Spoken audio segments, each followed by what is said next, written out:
this video, what I want to do is I want to talk about Nietzsche's The Gay Science.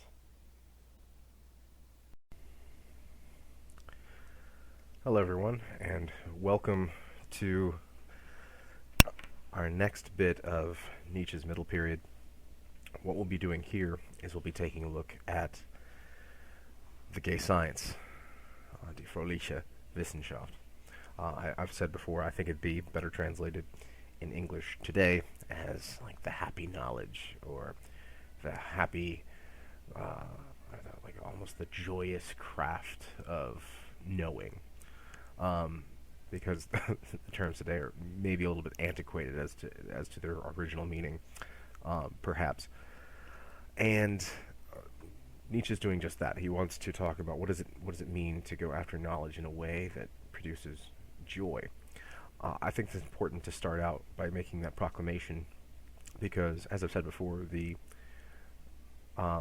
popular view of Nietzsche is often that he's a nihilist, that he is really anti-science, anti-knowledge, anti-pursuit of knowledge, anti-morals, and in a superficial way, some of those things are true.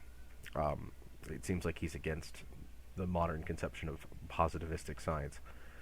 That's fair, but he's against it in the sense of it being dogmatic. Nietzsche does not like dogmatism, he doesn't like authoritarianism, and he doesn't like morality when it's perceived as a bunch of strictures, that is, things that you can't do based on, he would put it exactly this way, but he doesn't think morality, especially in the modern era, should be something that is dictated by Bronze Age circumstances. It's a superficial or a simplified version of what's going on, but that's kind of what's going on. So this book is a little, I have to say, The Gay Science. Of course, we're looking at in the text, a truncated or shortened version. But I think this book is a little bit more all over the place. This is something that starts to happen in some of Nietzsche's writings here, as he kind of goes all over the place, dealing with a lot of different subject matters. We'll see this also in Jenseits von Gut und Böse, or Beyond Good and Evil as well. And so my intention here is to go over the gay science. I'll be skipping around a little bit more in this one than I've done in previous videos, because he's kind of all over the place, and some things he's already said before. He might say them a little bit differently here, but I really want to go over what's kind of new here. And I might look at a little bit of Also sprach Zarathustra, or Thus Spake Zarathustra as well, just a little bit of that, because there's an echo of that in here. Now, what you see here in your text is the first edition of The Gay Science. There was actually a second edition that was published a few years later, that's in your text as The Gay Science Book 5, gives the additional supplement. So we'll be looking at that as well. I think that's a good transition into Beyond Good and Evil when we get there. So let's go ahead and get started in this text. And like I said, there's a few things that I want to make just a few remarks on, but I really want to, I'm going to skip around a little bit more in here to see what's really, I think, what's most important. So first of all, let's consider this. This first section, the teachers of the purpose of existence. He says, and consider this is the opening. Let's see what is he getting at here, because one of the things that I think is often difficult to do with Nietzsche is try and figure out, okay, what's the overall theme of this particular work? How can it be distinguished from the other works? What makes the genealogy of morality different from Beyond Good and Evil? What makes that different from Human Also Human? What makes that different from the gay science? What makes that different from the will to power? Now, there is a concept in Nietzsche called the will to power. We'll get to this a little bit later. Nietzsche never published a book called The Will to Power. Now, if you go on Amazon right now or any other website and look up The Will to Power, you'll see a book by Nietzsche called The Will to Power come up. It's not a book that he wrote. It's a compilation of notes on things that he didn't publish. It was left posthumously or after his death. That is edited in such a way that I don't think it's indicative of Nietzsche's thought. And I think that is the work that has most been used to kind of misinterpret Nietzsche. It does consist of things that he wrote, but it does not consist of things that he wrote together. And it was, in some ways, maybe pushed to present a certain version of Nietzsche, which I would disagree with. But anyway, we'll get to that when we get there, when we're looking at Nietzsche in summation. What does he say here at the beginning of this work? And so let's see if this articulates a kind of thesis or theme. He says, whether I contemplate men with benevolence or with an evil eye, I always find them concerned with a single task, all of them and every one of them in particular, to do what is good for the preservation of the human race. So he at least says, seemingly, it looks like everybody's doing something for the preservation of the human race. There might be people in the human race that we don't like, and there might be people that we don't include in our conception of humanity. Okay, those people, they're not us. But in some sense, most people are trying to do something out of a sense of preservation for humanity, or at the very least, our humanity. What's the motivation for this? He says, it's not from any feeling of love for the race. It's not that we love all human beings, but merely because nothing in them is older, stronger, more inexorable, and unconquerable than this instinct, because this instinct constitutes the essence of our species, our herd. It's interesting to see Nietzsche use the word herd in an inclusive way. This is us.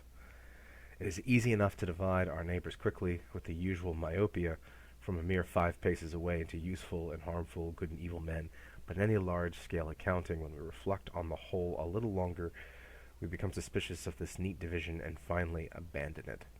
Even the most harmful man may really be the most useful when it comes to the preservation of the species, for he nurtures either in himself or in others, through his effects, instincts without which humanity would long have become feeble or rotten. Hatred, the mischievous delight in the misfortunes of others, the lust to rob and dominate, and whatever else is called evil belongs to the most amazing economy of the preservation of the species. So what he's saying here is there seems to be undergirding most human behavior, really at a fundamental level, is some kind of almost archaic desire to preserve the species.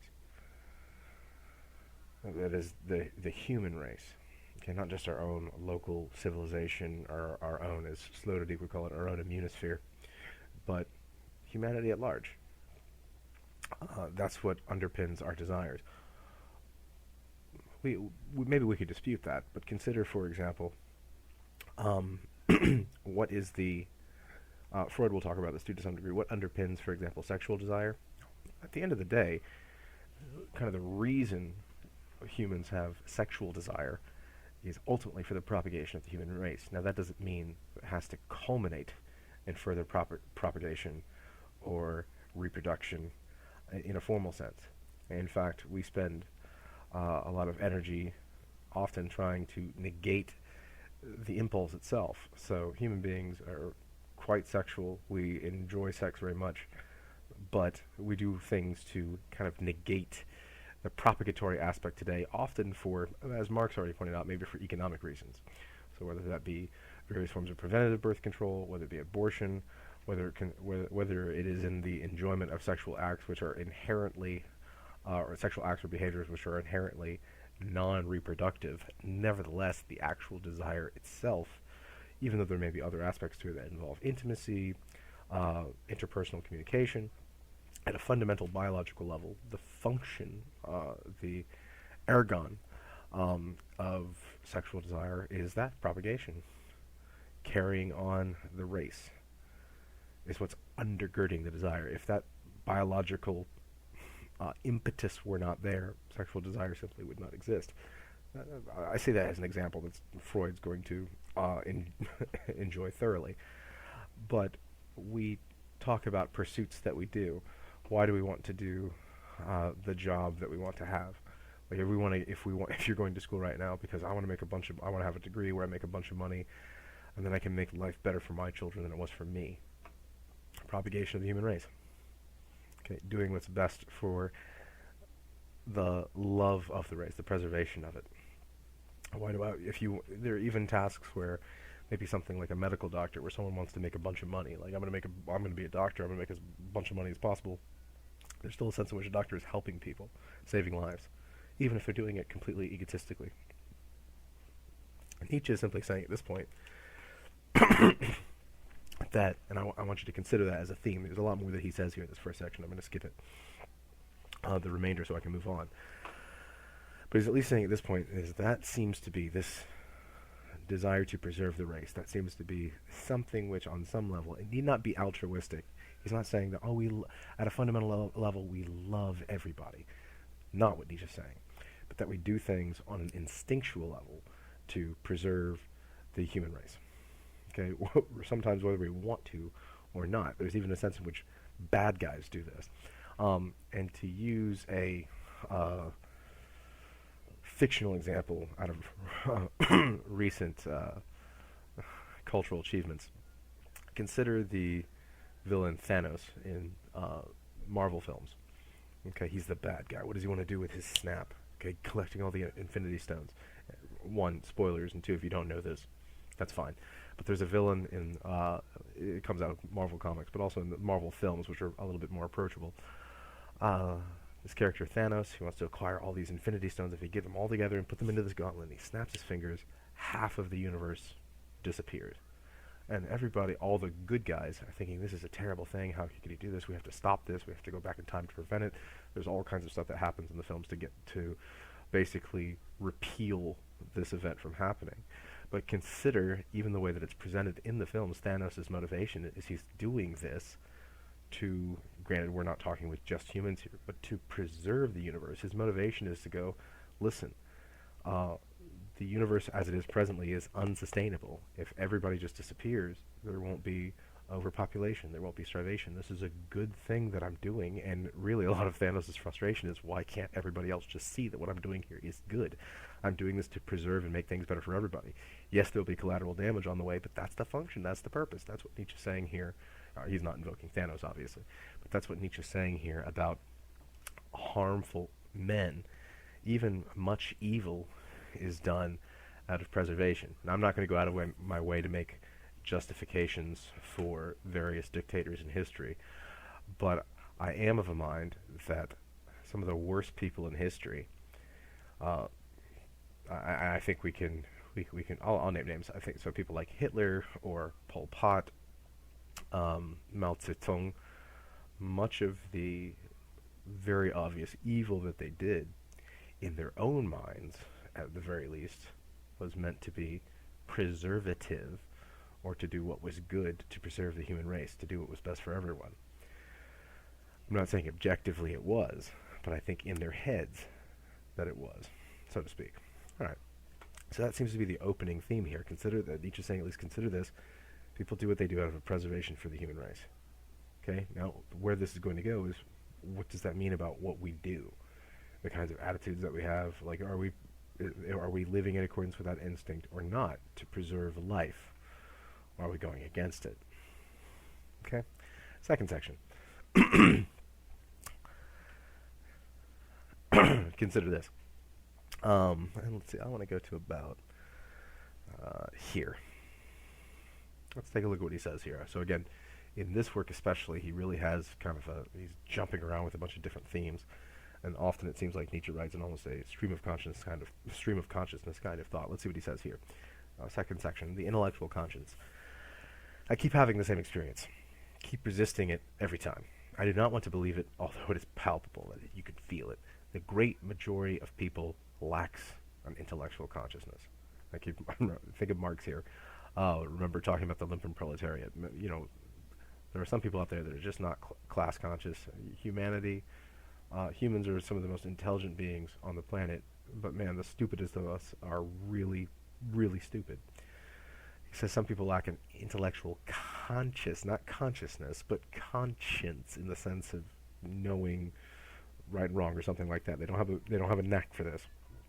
Indeed, it's often seemed to me as if anyone calling for an intellectual conscience were as lonely as the most densely populated cities, as if he were in a desert.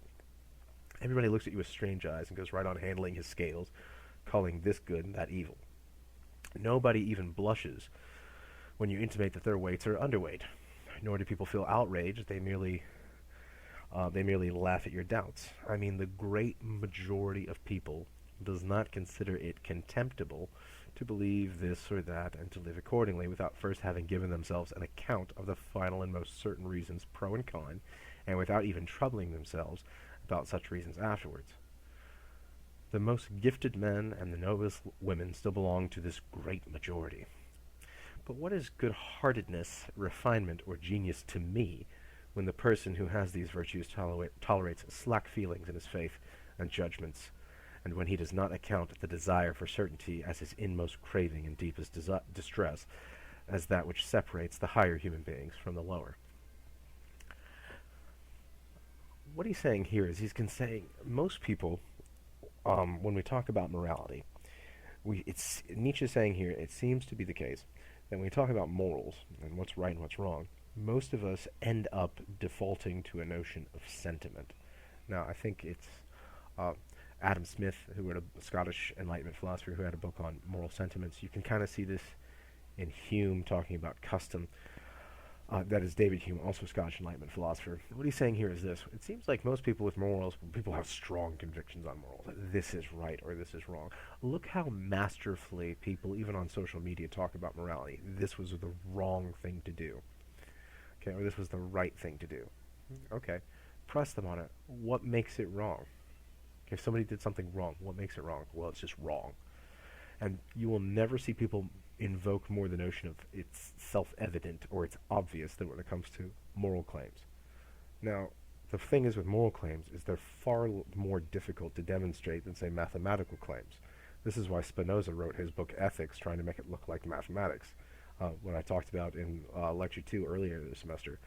So, René Descartes, for example, loved mathematics because mathematics, he didn't know much about discrete mathematics, but mathematics, it seems, like, say something like arithmetic, is clear and distinct. If I say 2 plus x equals 4, solve for x is 2. It's not debatable. It can be demonstrated. You can demonstrate that, if you have say you have a triangle where there's a right angle, the other two angles will themselves add up to 90 degrees. That can be demonstrated with mathematical axioms and principles. It's obvious and incontrovertible. That is, you can't argue against it. But if I say something like, with morality, there are some claims that seem more obvious than others. Like I can say, rape is wrong, murder is wrong. Few people are going to disagree with that. But if I press you as to why, you might invoke another notion. Well, rape is wrong because it involves the violation of consent. Well, why is the notion of consent a virtue? Well, because it is. Right there we go. Because it is. If I say murder is wrong, why is murder wrong? Well, because it's the ending of a human life. Well, why is that wrong? Well, it just is. Sometimes people might invoke a metaphysical claim. Well, it's wrong because you should never do things that harm another human being. Cool. Why? Well, because you don't do that, or you shouldn't. Okay, great. Or you might invoke some sort of metaphysical entity like a deity. Well, why is murder wrong? Well, because God said so. Okay, well, why is obeying God right? Well, because it is. And so what Nietzsche's saying here is we have a lot of our morals that are kind of like gut feelings. They're almost like opinions about taste. If you mention a food that you think is nasty, and you're like, oh, what do you think about this food? You see some people just go like, oh, that's so gross.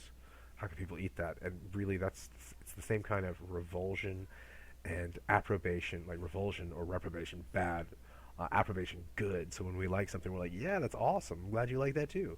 But when we think something is bad, we go, oh, that's gross. And that's kind of what we do with morality. It's really just feelings of sentiment. That's what Nietzsche's saying. It's not just he's making the claim that it's feelings of sentiment. In fact, he's not really making that claim.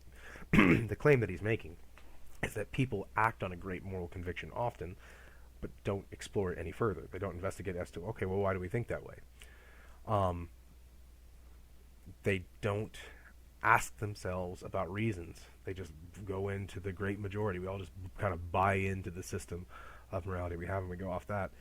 And Nietzsche's going to conclude elsewhere that, of course, the moral majority that we have is kind of an inherited mishmash of Jewish, Christian, occasionally Germanic or Greco-Roman values that have all been kind of put together into kind of a amalgamation, but we don't really question where they come from. They just seem obvious. Sometimes this can be more obvious in, I think today maybe sometimes more in customs where it's obvious. Like, so for example, this doesn't have to do with morality per se, but why does, I think I mentioned this when I was talking about Marx, why does like in a wedding ceremony, why does the father of the bride walk the bride down the aisle and present his daughter, the bride, to the groom, or the bridegroom. Well, because in older times, it's maybe not the case today as much, this was a transaction of property. The father is transferring his property to the groom, and so that's literally what that's meant to represent.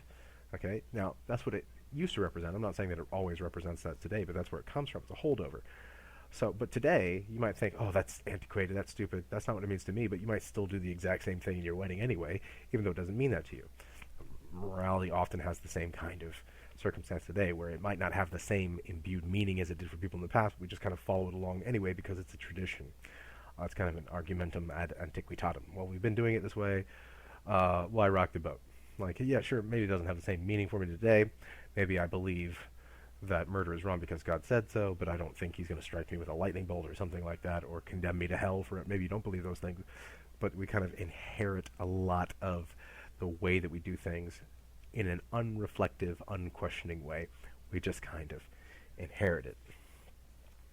Nietzsche says, that's a kind of injustice. Let's move forward a little bit now. I'm on page 210. Something for the industrious. Anyone who now wishes to make a study of moral matters, so we're still talking about morality here, opens up for himself an immense field of work. All kinds of individual passions have to be thought through and pursued through different ages, peoples, and great and small individuals. All their reason and all their evaluations and perspectives on things have to be brought into the light. It's really what it is to study morality. You're not just studying about what is right and wrong, but what do people think contextually about right and wrong at different times at different places. And because of it ends up being a kind of sentiment in many ways, sometimes when we look at the morality of either people in other countries today, or in other civilizations, other cultures, or we look back at the past and look at something of, like a culture doing something where we go, or aghast and go, how could they do that? In their old culture it made sense. I think the example, the most obvious example that comes to mind, that's in a book by G.K. Chesterton called The Everlasting Man. I think it's one of the first two chapters in Catholic thinker G.K. Chesterton's Everlasting Man. He really makes an argument that the Romans were better than the Carthaginians. Isn't it a good thing that the Carthaginians lost the Punic Wars? Because you know what the Carthaginians did? They threw their babies into the fire to worship, I think, Molech, hoping that he'll give us good rains and good. How could people throw their babies into the fire? Like, isn't that wrong? Isn't that evil? Well, for the Carthaginians, it made perfect sense. We're sacrificing to the god to make things happen. I've seen recently, in the last couple of weeks, with the current kind of virus stuff, that what's going on right now, with this virus being as at least transmittable as it is a kind of punishment for America doing X, Y, or Z or the other. And then if we just did something to abate God, then all that would go away. Similar mentality in that regard. And neither am I saying that all religious people do that, or all Christians are doing that, or something like that. It's just certain perspectives on Christianity, and some other religions have done just that. It's not just Christianity. I've seen instances of this in certain branches of Judaism and Islam as well. That kind of mentality there of looking at morality. When you're in it, morality seems obvious. When you've been saturated in a particular perspective, this notion of perspective is going to be very important for Nietzsche later on too.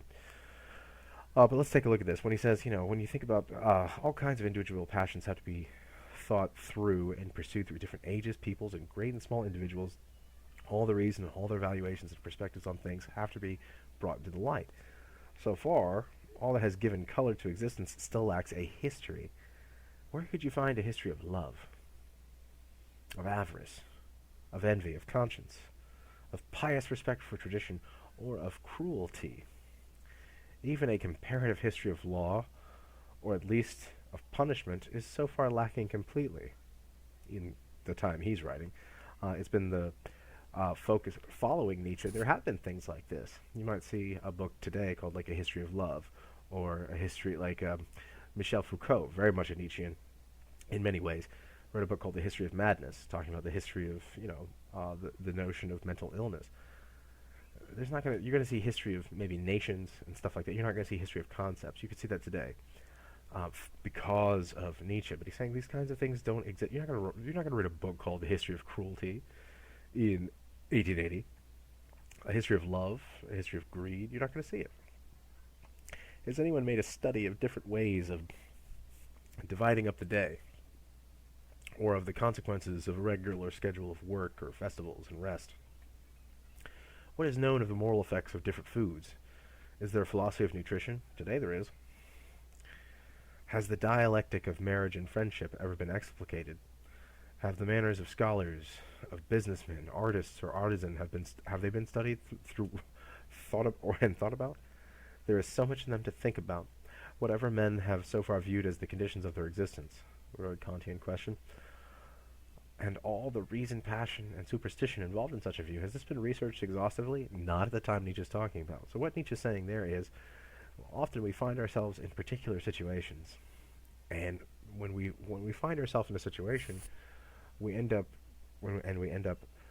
saturated in the atmosphere of a particular environment. We take the particular things that we do as entirely obvious. This is simply just what we do. I can consider a couple of examples of this. Sometimes this is simply behavior. I mean, it need not be moral. It could be that there are just some things that you do.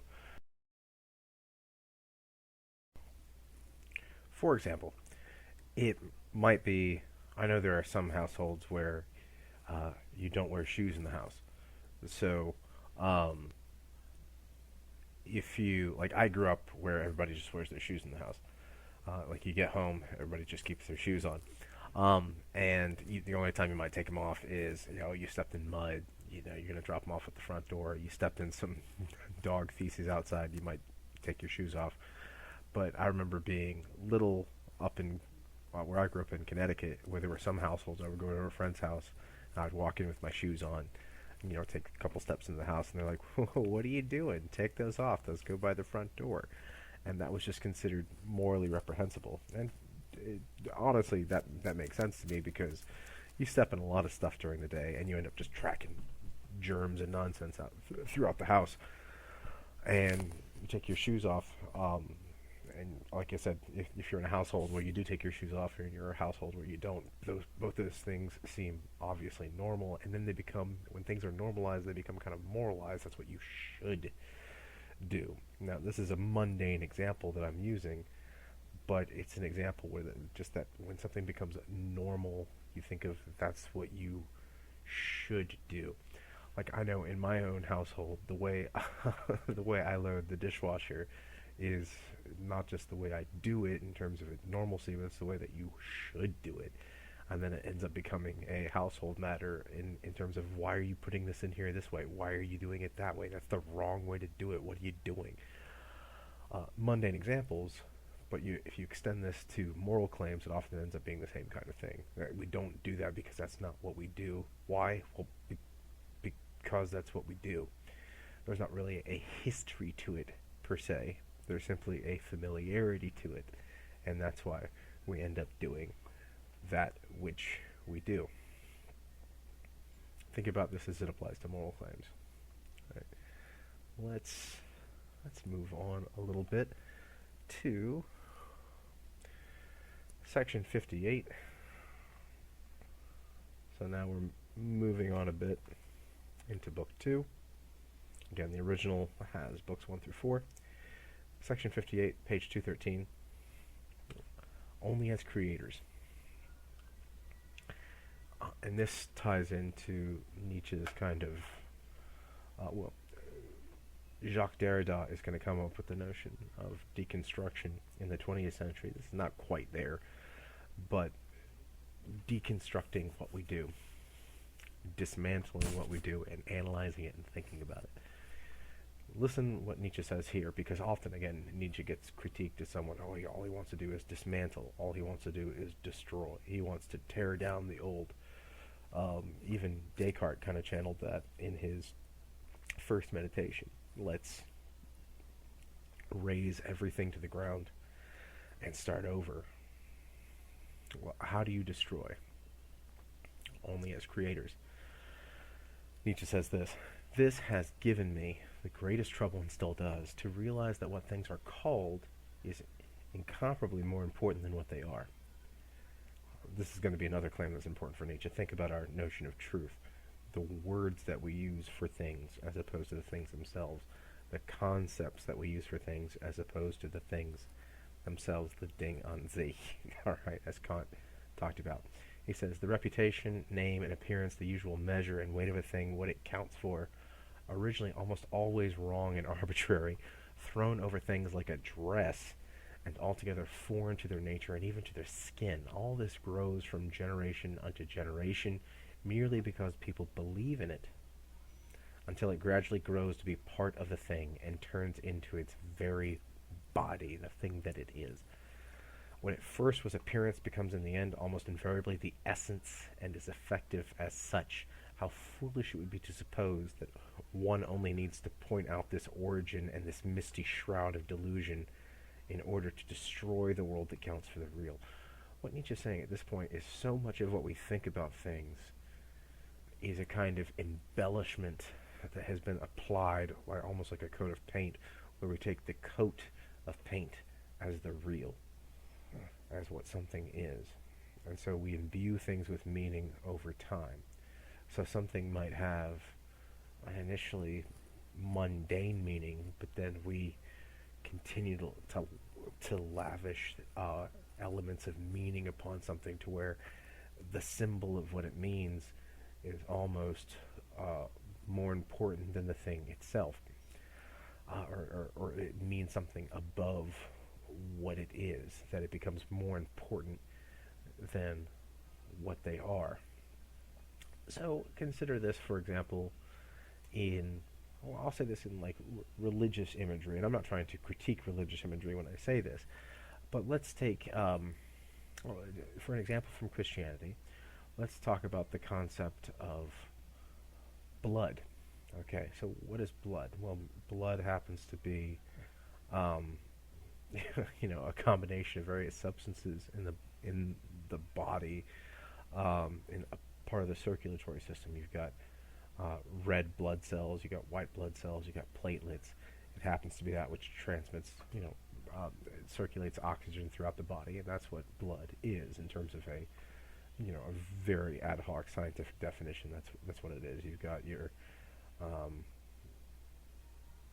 various cells in the body, but that knowledge of that's what blood is doesn't really do much for Christianity when you're talking about the blood of a sacrifice, okay, or the book of Genesis saying that, I think it's Genesis saying that life is in the blood, okay, what blood means in an animal, or the blood of Jesus and its application for what it does. Especially, I'm recording this video, it so happens to be, it's about 3 o'clock in the morning on Saturday. When you talk about the blood of Jesus meaning something in terms of sacrifice, all of a sudden it's not just hemoglobin that we're talking about, but its ramification for, when we talk about the blood of Jesus, we're not talking about hemoglobin.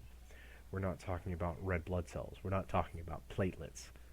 In a certain sense, maybe we are, if you're looking at some sort of scientific analysis of that, but it has a meaning beyond the substance itself, or even in other kinds of sacramentology. Whether you be a Catholic or a Protestant,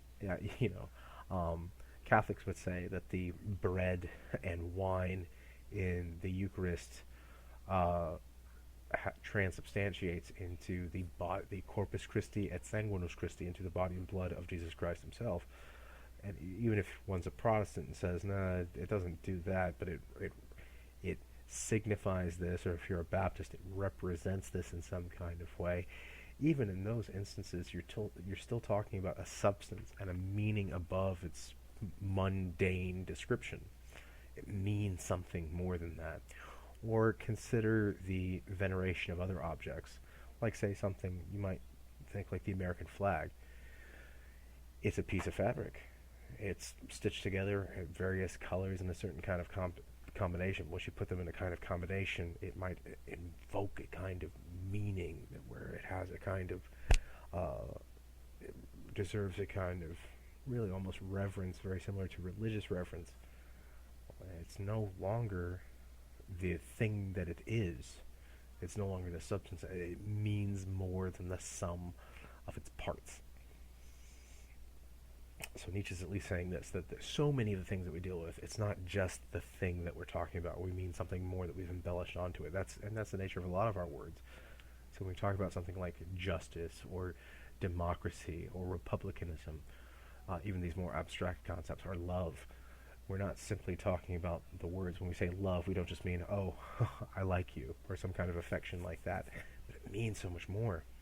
And we've embellished the words. And that's kind of an error, Nietzsche is saying. But then he's saying, what at first was an appearance becomes in the end almost invariably the essence and is effective as such. How foolish it would be to suppose that one needs only to point out this origin and this misty shroud of delusion in order to destroy the world that counts for the real, the so-called reality. We can destroy only as creators. But let us not forget this either. It is enough to create new names and estimations and probabilities in order to create, in the long run, new things. There's a sense here in which Nietzsche is saying, you cannot destroy unless you're willing to create. Sometimes there is a dialectical opposition in discourse between destruction and creation, that sometimes people want to make new things. That's almost a kind of artistic mentality. Let's make something new. Let's endeavor to create something different. And that is often juxtaposed in a negative way with a destructive mentality. Let's break down. Let's destroy. Nietzsche's saying here, you can't really destroy without creating.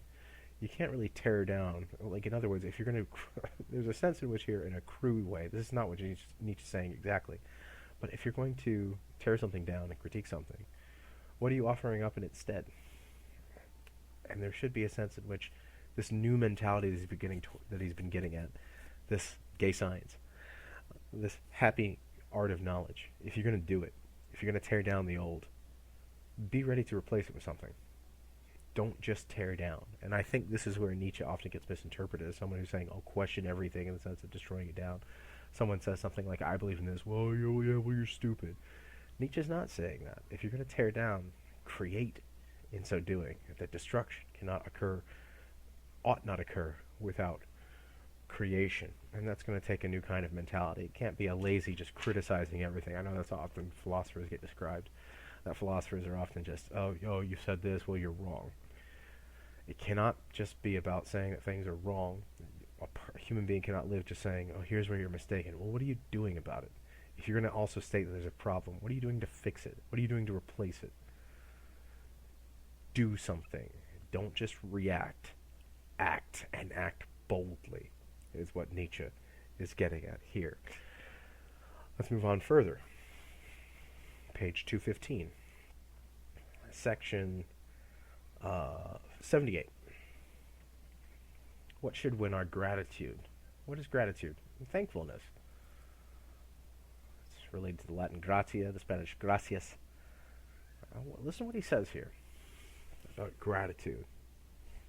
Only artists, and especially those of the theater, have given men eyes and ears to see and hear with some pleasures that each man is himself, experiences himself, desires himself. Only they have taught us to esteem the hero that is concealed in everyday characters. Only they have taught us the art of viewing ourselves as heroes, from a distance, and as it were simplified and transfigured, the art of staging and watching ourselves. Only in this way can we deal with some base details in ourselves. Without this art, we would be nothing but foreground and live entirely in the spell of that perspective which makes what is closest at hand and most vulgar appear as if it were vast in reality itself. Perhaps one should concede a similar merit to the religion that made men see the sinfulness of every single individual through a magnifying glass, turning the sinner into a great immortal criminal. By surrounding him with eternal perspectives, it taught man to see himself from a distance as something past and whole.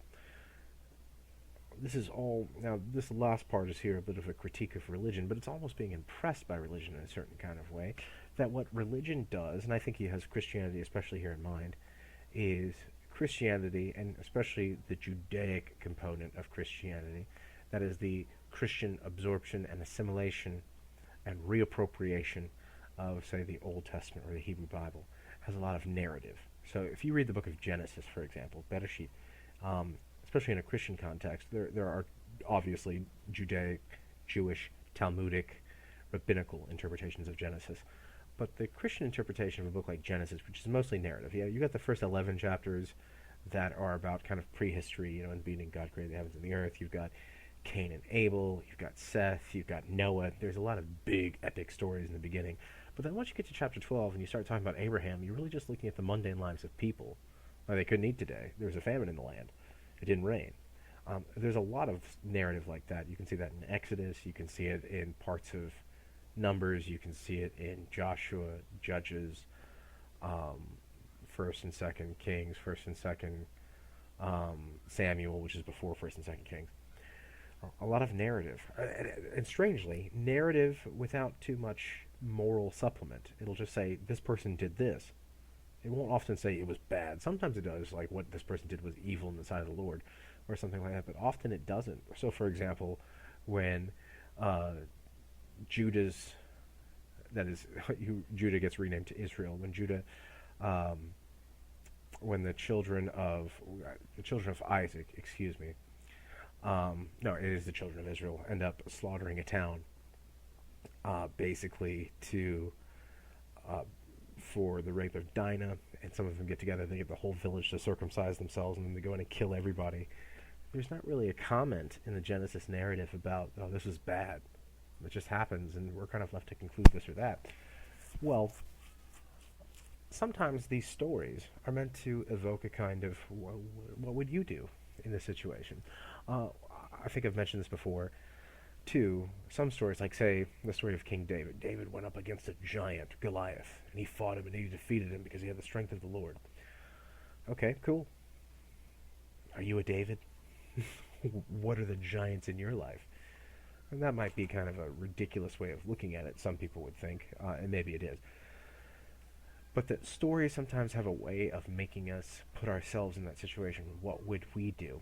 And what Nietzsche is doing here is he's invoking what the 20th century Marxist philosopher Herbert Marcuse would call the aesthetic dimension.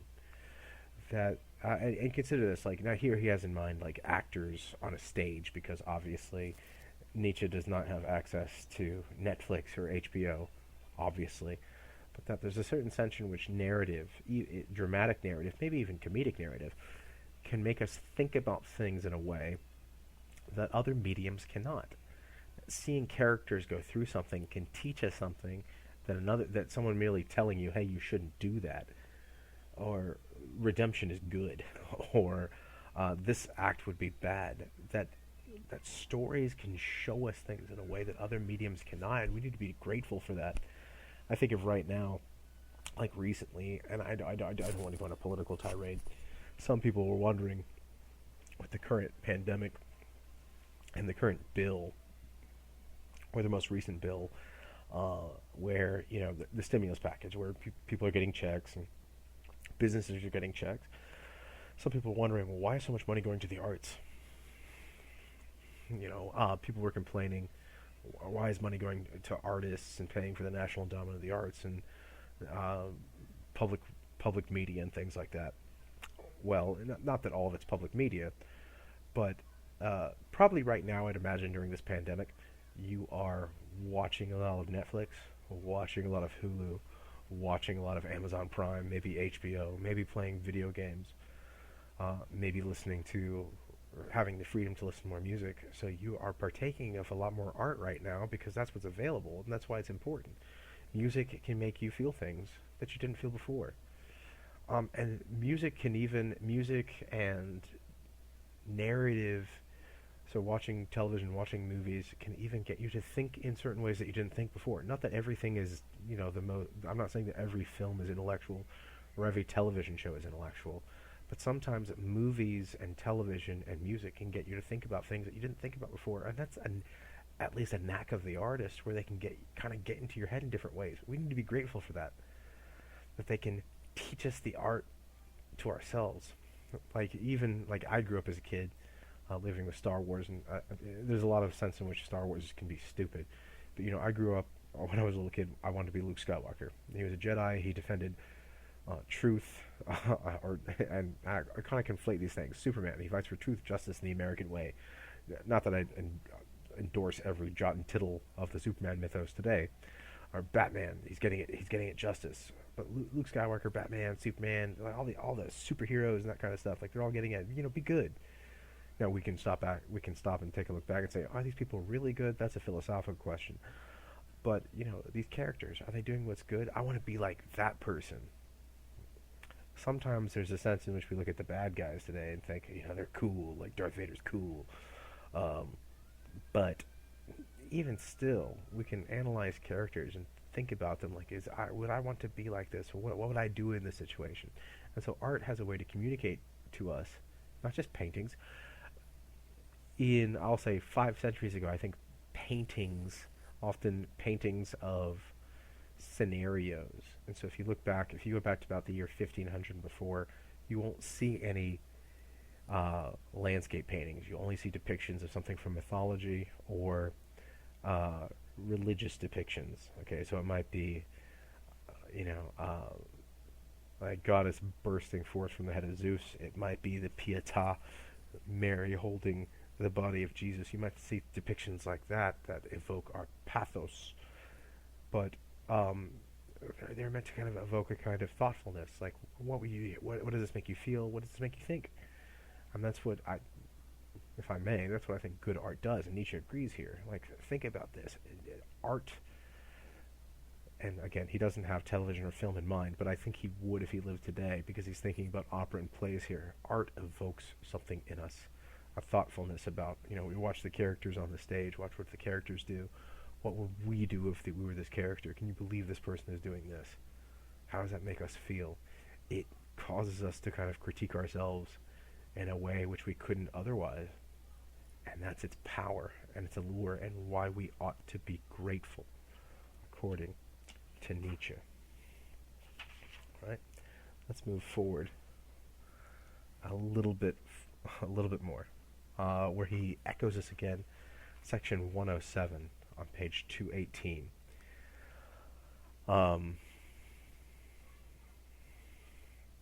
Let's look at a little bit of this. He says, if we had not welcomed the arts and invented this kind of cult of the untrue, are not all actors liars? When we watch a stage depiction, okay, like if another character kills, like when in Hamlet, when Hamlet stabs Polonius behind the curtain, oh, a rat, or some that's something from Shakespeare. It could be, pick a murder on screen, okay, or in a play or in a television show where someone kills someone else. Do we, The Godfather, when Al Pacino's character Michael Corleone kills his brother Fredo, Godfather Part 2, spoilers. Did Al Pacino just commit murder? No, of course not. He was a character there, and this character killed another character. These aren't real people. Sometimes, with more recent film, things can seem more graphic, even more realistic, but we know it's kind of a big facade. I mean, that's what acting is. It's the cult of the untrue. Think Jacques Rancière, a French philosopher today who does a lot of philosophy of cinema, talks about this. There are so many ways in which film tries to really manipulate our emotions.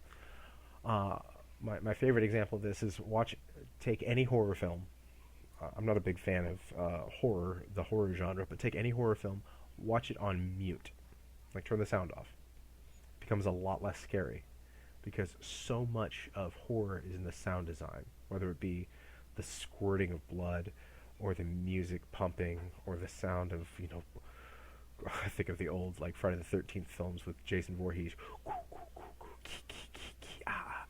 that kind of thing.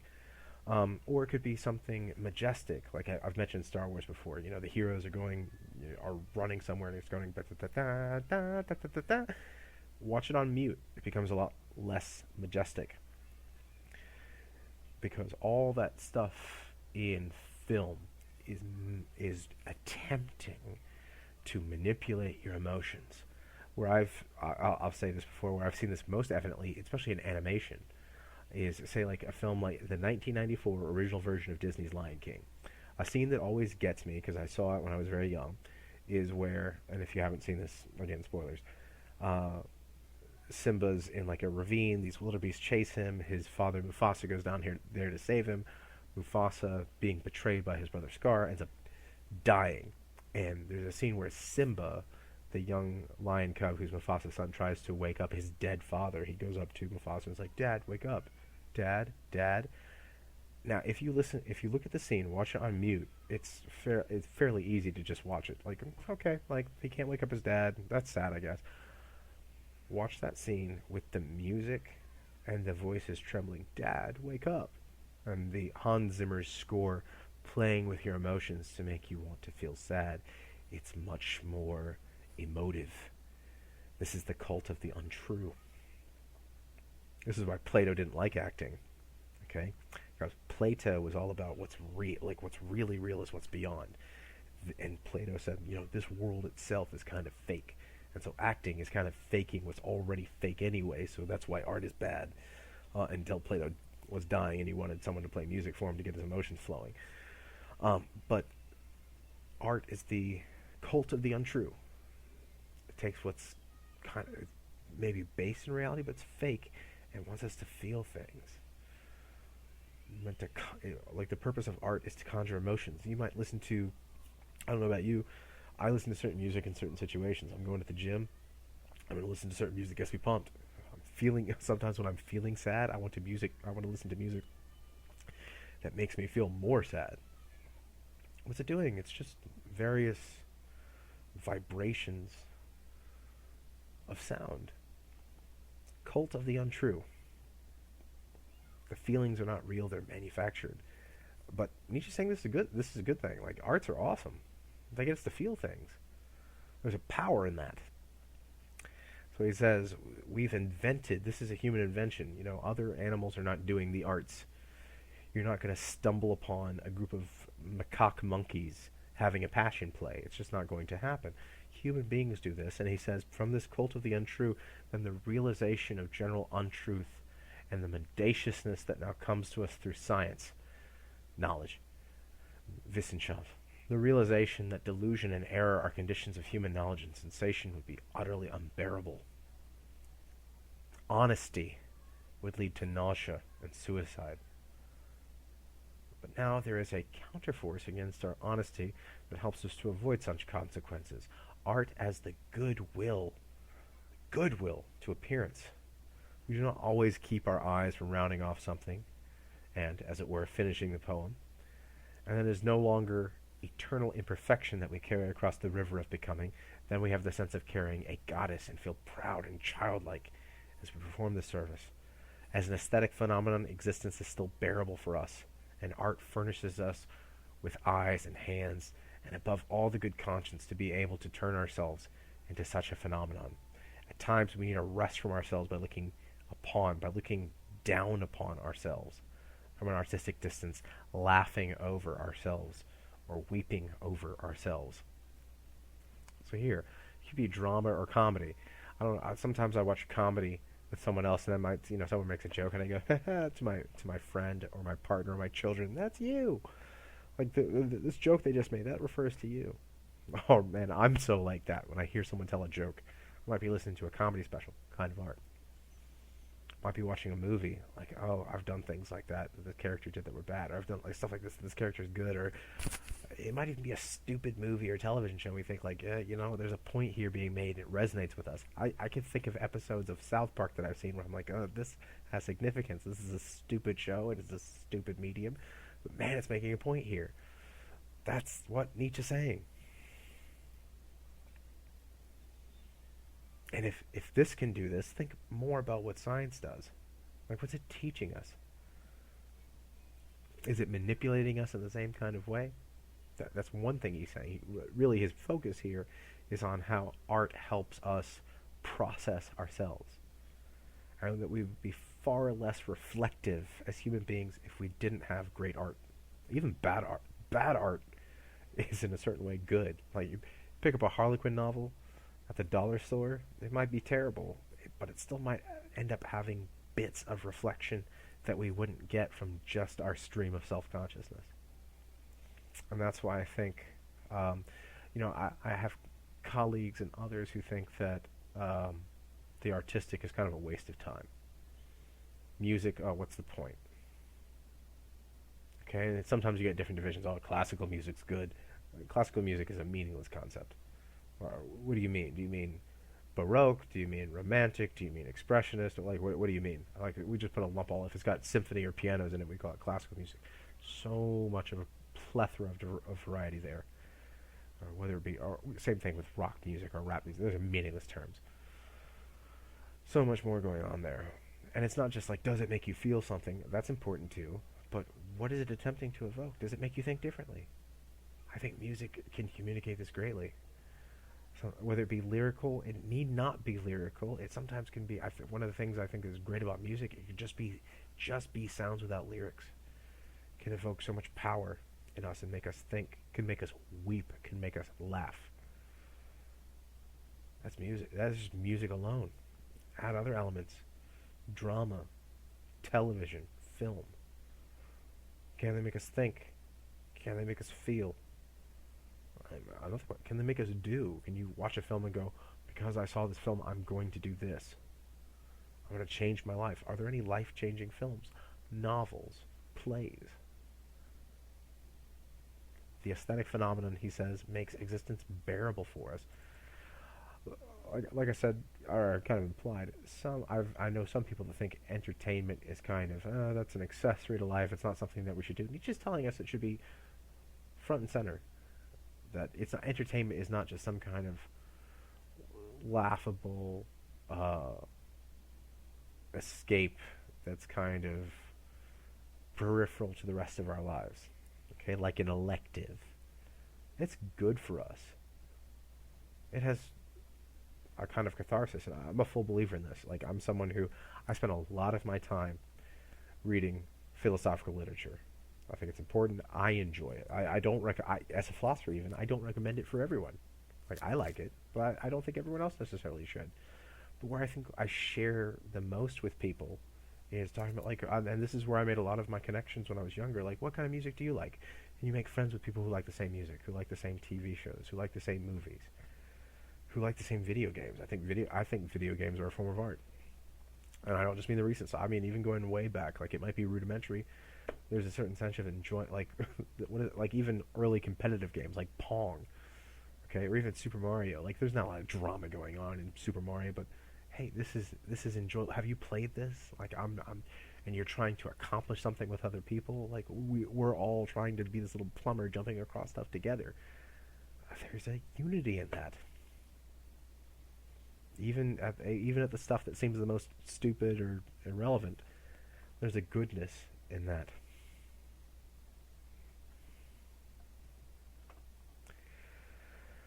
Nietzsche continues, at times, I said this earlier, but at times we need a rest from ourselves by looking down upon ourselves, and from an artistic distance, laughing over ourselves and weeping over ourselves. Sometimes when we're looking at art, we're looking at the things that we would do. Man, I've done that stupid thing, or and laughing at it like in a comedy, or laughing at something else where it's sad. Going, I've done that. I feel this pain. This pain is real for me. We must discover the hero no less than the fool in our passion for knowledge. We must occasionally find pleasure in our folly, or we cannot continue to find pleasure in our wisdom. Precisely because we are at the bottom grave and serious human beings, really more weights than human beings. Nothing does us as much good as a fool's cap. Comedy's good, and even self-deprecating humor may be good. I don't think it's always good. I think sometimes people can self-deprecate to the point where they really can harm themselves mentally, but there's a sense in which, laughing at ourselves, especially being instigated to laugh at ourselves but through some other medium, is good. Even if it just stays to ourselves. We need it in relation to ourselves. We need all exuberant, floating, dancing, mocking, childish, and blissful art. So this is not just talking about the high stuff. Exuberant, floating, dancing, mocking, childish, blissful. This is not just talking about, some kind of stuck-up notion of, here's something autistic, it's abstract, and you couldn't possibly understand it. No. We need stuff to help us cope with ourselves. Art, we need this lest we lose our freedom above things. one of the advents of liberty and the modern era is it's not just the consumption of entertainment. Perhaps there can be an overconsumption. I would certainly say it would be problematic to be overly consumed in things, to play video games at the expense of doing anything else, to do nothing but watch TV. We all sure I know how much those things can be a distraction from us accomplishing things that we need to accomplish. But we kind of need it. I remember being a child, and sometimes, television is bad, movies are bad, but even when I was younger, like getting lost in a book, being absorbed in a story, that's good. Get lost in that. Become these characters. Feel with these characters. Emote with these characters. That's what was taught to me in my literature classes in childhood. Even if it's something like a simple story, can you identify with the Lorax? Or, there's a question in The Cat in the Hat. When the mother comes home in The Cat in the Hat and says, you know, what did you do while I was gone all day? Because the mother in The Cat in the Hat story was gone all day, and the unnamed male protagonist says, and Sally and I did not know what to say. Should we tell her the things that went on there that day? And now Sally and I, now it says, and Sally and I did not know what to do. Well, what would your mother do? What would you do if your mother asked you? So Dr. Seuss would do this. It's actually Soy's, Theodore Geisel, would do this sometimes, where something would happen. Like, here's an obscene story, like The Cat in the Hat. All these things going on. Thing 1, Thing 2 coming out. The house being a mess. Things being a mess everywhere. A mess being so big and so deep and so tall that we could not pick it up. There was no way at all. All these things happening. There's a talking fish. But at the end of the story, something happened. Your mother asks you about it. And Dr. Seuss asks the question, what would you do if your mother asked you? That becomes very real. All of a sudden. It's a children's story. It becomes very real. What would you do? When inquired, like, what happened to you today? Are you going to give all the details? And there's that feeling for a moment of, no, I wouldn't tell everything. Or, yes, I would tell them everything. I'd tell my parents everything. But that moment where it evokes a feeling of what would you do, that's the point of good art. So I think Dr. Seuss is good art. Okay, no matter the story. Okay, in this case, Cat in the Hat. If we didn't have art, it would mean a relapse for us with our irritable honesty to get involved entirely in morality, and for the sake of our over-severe demands that we make on ourselves and in these matters to become virtuous monsters and scarecrows. If we didn't have art, we'd be much more irritable. Like, how are you? Like, what do you do when you get home? Do you decompress by, like, I just want to watch some TV, I want to watch a movie, I want to play some video games, I want to read a novel, I want to escape. It could even be nonfiction as entertainment. Do you do that? Why do you do that? If you do, it's to escape. And when I say escape, it's not to escape from all of reality. Okay? To simply go somewhere else and evacuate from who you are presently. If anything, it's to engage that. Sometimes it gets looked at that way. I remember when I was a kid reading a book, people coming over to my house, knocking at the door. Hey, Tom, you want to do anything? You're not doing anything. I'm sitting there reading a book, 7th grade, going, I am doing something. I'm reading a book. Reading is doing something. Playing video games is doing something. Watching television, watching film is doing something. And some of us engage with this more or less consciously. And often our moral notions are challenged more through this, like I said, as Marcuse put it, the aesthetic dimension than any other means. If you want people to change their minds on things, I think the best way to do it is through artistic appraisal.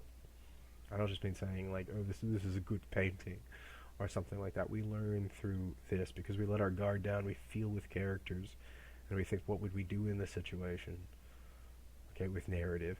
Sometimes with music, it can be, this makes me feel this way. I haven't felt this way before. I haven't opened myself up. It leaves us vulnerable to ourselves. Nietzsche's saying this is a good thing. We need to be grateful to it, and it's awesome.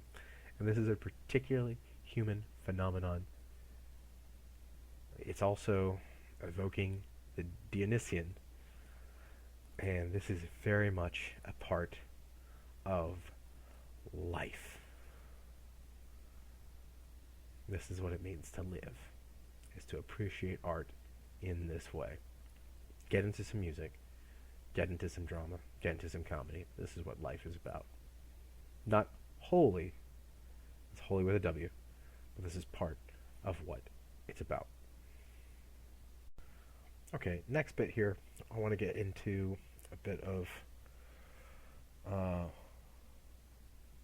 book 3, starting on page 219, New Struggles. Nietzsche says this here. After Buddha, that is Siddhartha Gautama, was dead, his shadow was still shown for centuries in a cave. A tremendous, gruesome shadow. So here is the progenitor of the Buddhist religion or philosophy. Here is Buddha. And after Buddha died, his body was on display, apparently, for a long time. And he follows it with this phrase, in German, Gott ist tot. God is dead. This is actually the first occurrence of this in Nietzsche's writings. God is dead. He's going to bring it up again in The Gay Science. He's going to say it again in Also sprach Zarathustra. But here, God is dead. Here it is. If you're a Buddhist, Buddha's body was on display. There he is. He's dead. The founder of the religion is dead. But, given the way of men, there may still be caves for thousands of years which his shadow will be shown, and we still have to vanquish his shadow too. He's saying here God is dead, but God kind of still lives on. There's a sense in which the old, even when we know it's old, what Nietzsche seems to be saying to me here is even when we know something is antiquated, it still persists and hangs on. How do we come to terms with that when we're trying to come up with something new and happy, the new happy way of knowing? The ancient persists. Like a corpse in our room. There it is. But we still have to vanquish it. He's saying the old's got to go. The old way of doing things has to go, in spite of the discomfort that may ensue. Caveat. Let us beware. Let us beware of thinking that the world is a living being. I don't think he has the Gaia hypothesis here in mind, but there's a sense in which we can think of the Earth and its ecosystem as one single organic entity. Stop it, Nietzsche's saying. Where should it expand? On what should it feed? How could it grow and multiply? The Earth doesn't go through mitosis and make additional Earths. We have some notion of the nature of the organic. We should not reinterpret the exceedingly derivative, late, rare, accidental that we perceive only on the crust of the Earth and make it something essential, universal, and eternal, which is what those people who do call the universe an organism. This nauseates me, says Nietzsche. Let us even beware of believing that the universe is a machine, a la Spinoza. It is certainly not constructed for one purpose, and calling it a machine does it far too much honor. Let us beware of positing generally and everywhere anything as elegant and as the cyclical movements of our neighboring stars. Even a glance into the Milky Way raises doubts whether there are not far coarser and more contradictory movements there, as well as stars with eternally linear paths, etc. And I think modern astronomy bears this out. There are some things that are weird in astrophysics and in astronomy. What Nietzsche seems to be saying here is this: like, just stop thinking of this totality as a system, whether it be on a pre-modern view that God has an organization for everything, or on a modern view that everything is simply a system. Stop being systematic. Stop being Hegel. Stop thinking that everything fits into a nice, neat, tidy framework and everything just makes sense. This is nauseating. Stop it. Not everything makes sense, is what Nietzsche, I think, primarily is telling us here. Not everything makes sense. Stop trying to put the universe in a box. Stop trying to, again, on a religious mentality, stop trying to make the Earth, even the universe as a whole, into some kind of organic entity. That could even be in a kind of a karmic way that we do colloquially today. Not that any of us are proprietors of Vedanta necessarily, but we try and say, oh, everything's going to work itself out. Stop it. Everything has a plan or a reason. Stop it. Or even everything's part of this one mechanism that has this one function. Nietzsche's saying, no, this nauseates me. Stop trying to take what's there and to fit it into our systematic appraisal. That is going to lead to disappointment. I can think of Cornel West saying something similar, that when it comes to romanticism and trying to systematize everything, when we try and make systems and try and make everything fit when we have one perspective and we try and make everything fit into our perspective, we're going to be very frustrated when we find that there are exceptions to our systematic appraisal of what's going on around us. And that disappointment of the fact that we have a system, everything is this way, this exception doesn't fit into my constitution of reality, that disappoints me, and that can lead to kinds of melancholy and depression. Well, it wouldn't lead to melancholy and depression if we recognize that what's out there is far more mysterious, and not just mysterious, but it's far less explicable than we think things are. Not everything's going to fit into your box or your system, and that's okay. If anything here, Nietzsche is evoking ancient skepticism. The ancient skeptics had two virtues. They had what was called epoche, which was the notion of ancient skepticism. This is different from modern skepticism, but the ancient skeptics, who were a branch of Hellenistic philosophy, they held that we should engage in epoche. That is, we should know as much as we can about systems with which we don't agree, but we don't have to come heads or tails down on it. Just, here's what they say. I don't necessarily agree or disagree with it, but here's what they say. But they kept a distance, and that's what epoche means, keeping a distance. That is, I can know what a view or point of view is, but I don't have to agree with it. So epoche would mean that I can know what Christians think about this, I can know what Muslims think about this, I can know what Jews think about this, what Buddhists think about this, what Hindus think about this, what skeptics think about this, what Platonists think about this, what Aristotelians think about this, what Kantians think about this, what Thomists think about this, and go, here's what they say. I don't necessarily agree or disagree with it.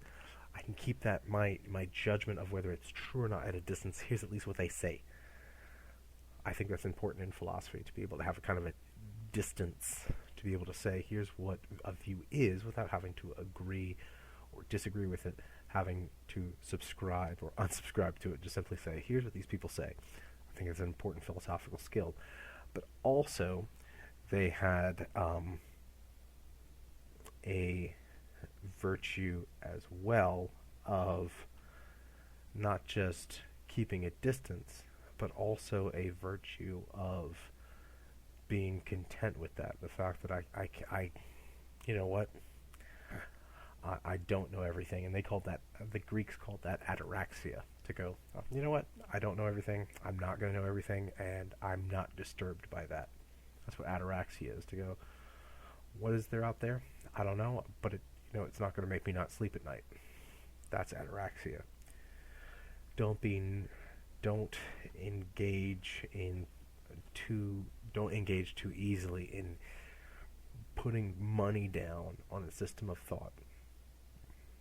Not on thinking, but on a system of thought, on a specific explanatory model. We don't have to come down on one model saying this is the way things are.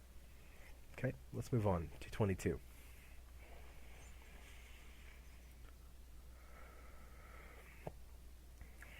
Cause and effect. Now, if you go back to the second lecture, we're talking about Hume and cause and effect, there's a certain sense in which Nietzsche is echoing this a little bit. And I also think this previews a little bit of both 20th and 21st century continental and analytic philosophy in this word right here, explanation. I think if you want to look at good continental material on this in the 20th century, I think on explanation, someone like Michel Foucault on the archaeology of the human sciences is the way to go, the order of things. And if you want a more analytic look at this, I think Rudolf Carnap is the way to go on talking about explanation. Maybe Quine to a degree as well. But when we say what's a scientific explanation of something? So let's take something really simple. what does it mean? How do you explain what's going on when water boils? Okay, what's the explanation there? We meant, okay, what's going on when water boils is the molecules of water, as heat increases. You might have learned this in chemistry, not necessarily organic chemistry, but just basic chemistry. What's going on when water boils is when you take water molecules and put them around heat, the molecules end up moving more rapidly, and as a result, this molecular motion, which is what heat is, supposedly heat is nothing more than molecular motion. This heat causes a change of state in the liquid water to start turning into a gaseous form. Okay, and that molecular motion, that rapidity of molecules, causes the liqueous state to transfer or to transform into a gaseous state. That's what's going on when you put like water boiling on your stovetop. Cool. Is that really an explanation of what's going on? Why does that happen? So this is something that happens in science. Like we can say like what's going on, but are we really explaining why what's going? We're just saying that something is happening. Why, when we apply heat to the burner on water, why does it evaporate? Oh, because that's how states change. Okay, that's describing what's going on, but is that really explaining what's going on? Okay, if I take an object like this hat that I have here and I drop it, sure, gravity made that happen. Gravity equals the mass of one object plus the mass of another object and the distance between them. That's Newton's formula for gravity. Now, is that explaining what's going on, or is that simply describing what's going on? Does it really tell you why gravity works in that way? No, it just says that it is. And that can be measured, and it can be measured much more specifically with various kinds of instrumentation. Let's listen to what Nietzsche says here about the difference between explanation and description. When it comes to cause and effect, one thing happens and another thing happens. Explanation is what we call it, but it is description that distinguishes us from older stages of knowledge and science. Okay? What I think he has here in mind is especially Aristotle's notion of knowledge. Aristotle had four causes: material, efficient, formal, and final. And that often Aristotelian science, or pre-modern science, would say, if you want to know what something is, you need to know what's it made out of: material, efficient, formal, and final. If we're talking about, say, something like a tree, what's a tree made of? It's made of wood, leafy textures, stuff like that. Efficient cause, how to get there. I had seeds. Would be the seed of the tree would be the primary efficient cause. There would be others: water, soil, other things like that. Formal cause, what does it look like? A tree. And then especially in medieval and Aristotelian science, and I would really say mostly in medieval, what's the most important cause? The formal cause. What's it for? What are trees for? Aristotle, interestingly, said that trees were for shade. But there was a lot of talk about functionality. What are things for? So you apply this to other things, like what are the reproductive organs in human beings for? What are they made of? Obviously, you can look at the reproductive organs, the penis and vagina of the testes and the ovaries, and you can say these are what these things. This is what they're made of. The various, and we can, with more detail today, we're going to say they're made of these proteins. They're made of these particular tissues and so forth. We can say efficiently how they get there. Okay, through some kind of organic development over time. Formal cause, what do they look like? They look like this. You can point to a diagram or a cross-section and say they look like this. But final cause, what are they for? They're for this. They're for reproduction. And Nietzsche says that's explanation, sure, but really it's description today. We don't focus as much on the teleology or on the what is it for-ness as we did in the past. And that's what distinguishes us today from the past, that we don't just simply say that here's what something is for. Okay, here's what this particular substance is for. Here's what this particular thing is for. Our descriptions are better. We do not explain any more than our predecessors. So today, with modern scientific knowledge, like for example, consider someone like in analytic philosophy, Hilary Putnam deals with this to some degree, and others. Today, you might say that water, the substance water, is composed of oxidane. Okay, now I've heard it been colloquially called dihydrogen monoxide. No scientist calls it that. It's not a scientific description. If you were talking about the chemical substance of water, the technical name would be oxidane. That is two molecules of, or two atoms of hydrogen, one atom of oxygen together make H2O. It's oxidane. That's water. Okay? Now that's a description chemically, atomistically, of what water is. But that doesn't entail that people 2,000 years ago who didn't know anything about H's or O's or the periodic table, does that mean when they saw the ocean, did not know that the ocean was made of water? It would be absurd to say the people then did not know that water was water. They knew that water was water, even if they didn't know it was H2O. So what he's saying here is our descriptions are better. We have more precise definitions of things often, but not better explanations. The ancient Chinese could make dams in the Yellow River perhaps better than some could today, and no better than I could without any argument, even though they had a less sophisticated description of what water was. Ancients knew what substances were. They knew a tree was made out of wood, even if they didn't know anything about plant cells. Ancients could know many things about diseases, even though they don't know some, even though they didn't have a robust theory of germs, bacteria, and viruses, and so forth. They could know these things. Our descriptions today are better, but it's not as though what we're describing is different. We just have more precise definitions.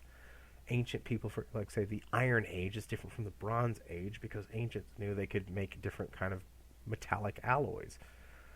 They might not have known. They didn't know the chemical differences per se on an atomistic level of what the difference between bronze versus copper versus iron was, but they knew they could do different things with these materials. Science today just means we have more precise definitions of things, especially at a narrow micro level. Nietzsche continues, cause and effect. Okay, talking about this notion, saying that today, like our science gets us more precise descriptive definitions, but doesn't necessarily mean we're dealing with new stuff. Okay, we think today that the stars in the sky are balls of gas burning millions of miles away. Again, that's a quote from Pumbaa, Lion King. But the ancients, while not knowing that the stars were made of hydrogen and helium exploding in various kinds of nuclear reaction, they knew what the stars were. They could look up. See, those are stars. They might have thought they were something else. Some throughout history thought they were angelic hosts or beings. Some thought they were cosmic entities of some other kind. Some thought they were deities, but they knew where the stars were. They could look up at the sky at night and see them. Our descriptions today are more precise, but they still describe the same phenomenon.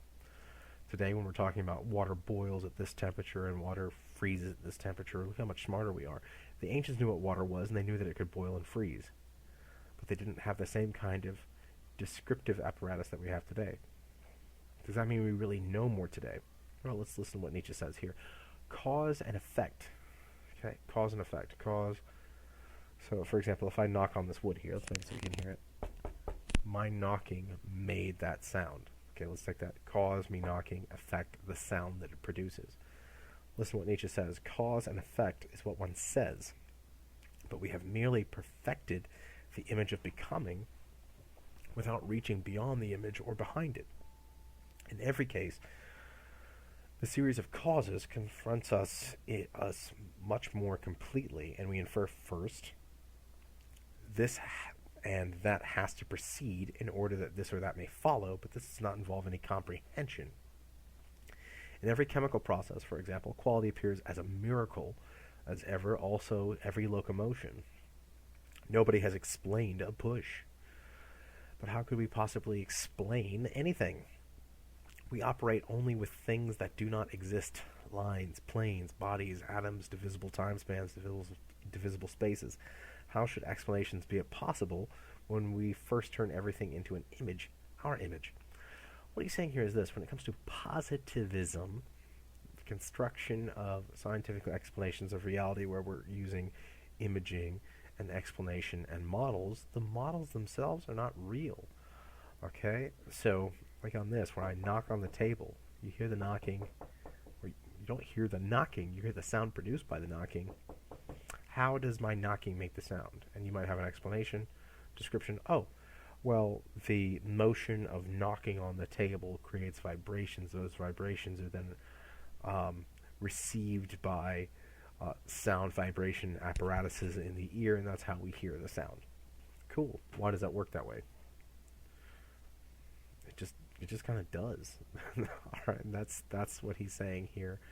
There's kind of a miracle that occurs in all scientific examples when it comes to causes. It doesn't involve comprehension. Further, when it comes to scientific models, let's say you all have a scientific model of an atom. Okay, so what we've got is let's take a hydrogen atom, for example. We've got a proton centrally, and then we've got an electron orbiting around it. Now, in the traditional version of this model, probably how it was explained to you when you were younger, it almost probably looked like a mini solar system. Here's a proton in the middle. Let's take a hydrogen atom. One proton in the middle, and there's an electron like orbiting the proton. Not the way that atoms work at all. That's a simple model. What we've got in a proton is we have a nucleus of a proton and an electron, proton being a positive charge, electron being a negative charge, and that electron is orbiting at a great distance, relatively speaking, around the proton, and it could be anywhere in kind of not a circle, but a sphere around the proton.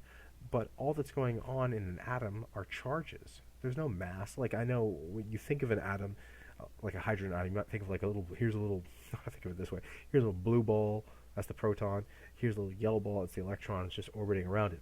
It's not what's going on. There's nothing there to see. If you could have a microscope that responded to light, where you could see things visibly, and you zoomed in on an atom, you would see nothing. There's a positive charge and a negative charge. There is no mass of what's going on here. There's no mass to a charge. Like, if you zoomed in on an electron, there would be nothing to see. But somehow, when you put a bunch of these atoms together, you get physical space where here's this table in front of me that has mass. Electrons don't have mass. How do you put them together and then things have mass? It's simply the model that we have.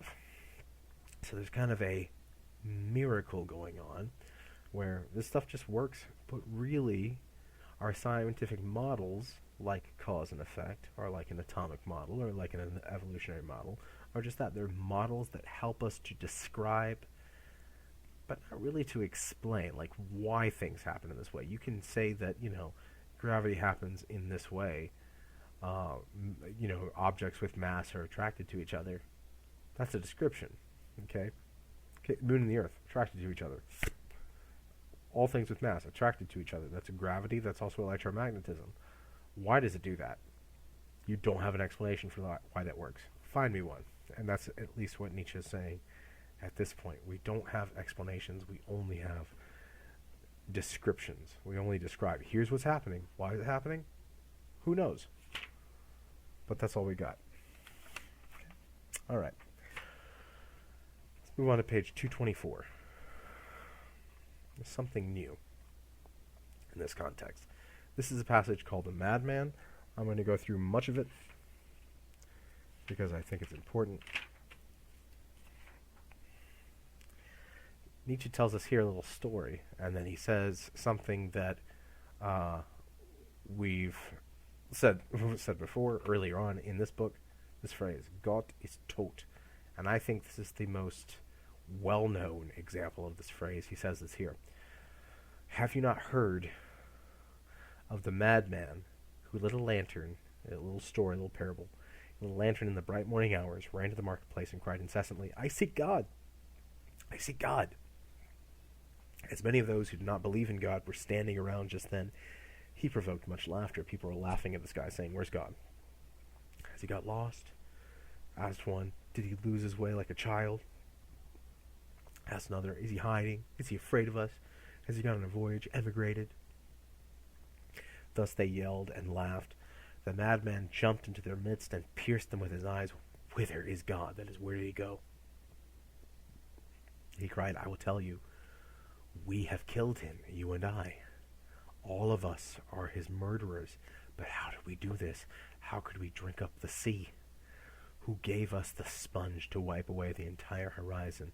What were we doing when we unchained this earth from its sun? Whither, that is, where is it, moving now? Whither are we moving? Away from all suns? Are we not plunging continually, backward, sideward, forward, into all directions? Is there still any up or down? Are we not straying through an infinite nothing? Do we not feel the breath of empty space? Has it not become colder? Is night not constantly closing in on us? Do we not need to light lanterns in the morning? Do we hear nothing as of yet the noise of the grave diggers who are burying God? Do we smell nothing as of yet of the divine decomposition, gods too decompose? God is dead. Gott ist tot. God remains dead. Gott bleibt tot. And we have killed him. So again, let me stop here. This is in the context of a little mini story. Someone looking for God, and he says, "I know where God is. We killed him. And he's staying dead." And who killed him? We did. Humans killed him. And again, God is not saying here, or God, Nietzsche is not saying here as a sort of metaphysical entity, God does not exist. Note, he never makes that as a proposition. Nietzsche doesn't care. It's kind of an irrelevant problem. Maybe there could be a descriptive way of describing God, like Feuerbach did in The Essence of Religion or The Essence of Christianity. He's simply saying, we killed God as a concept. We have negated the concept where it doesn't matter anymore.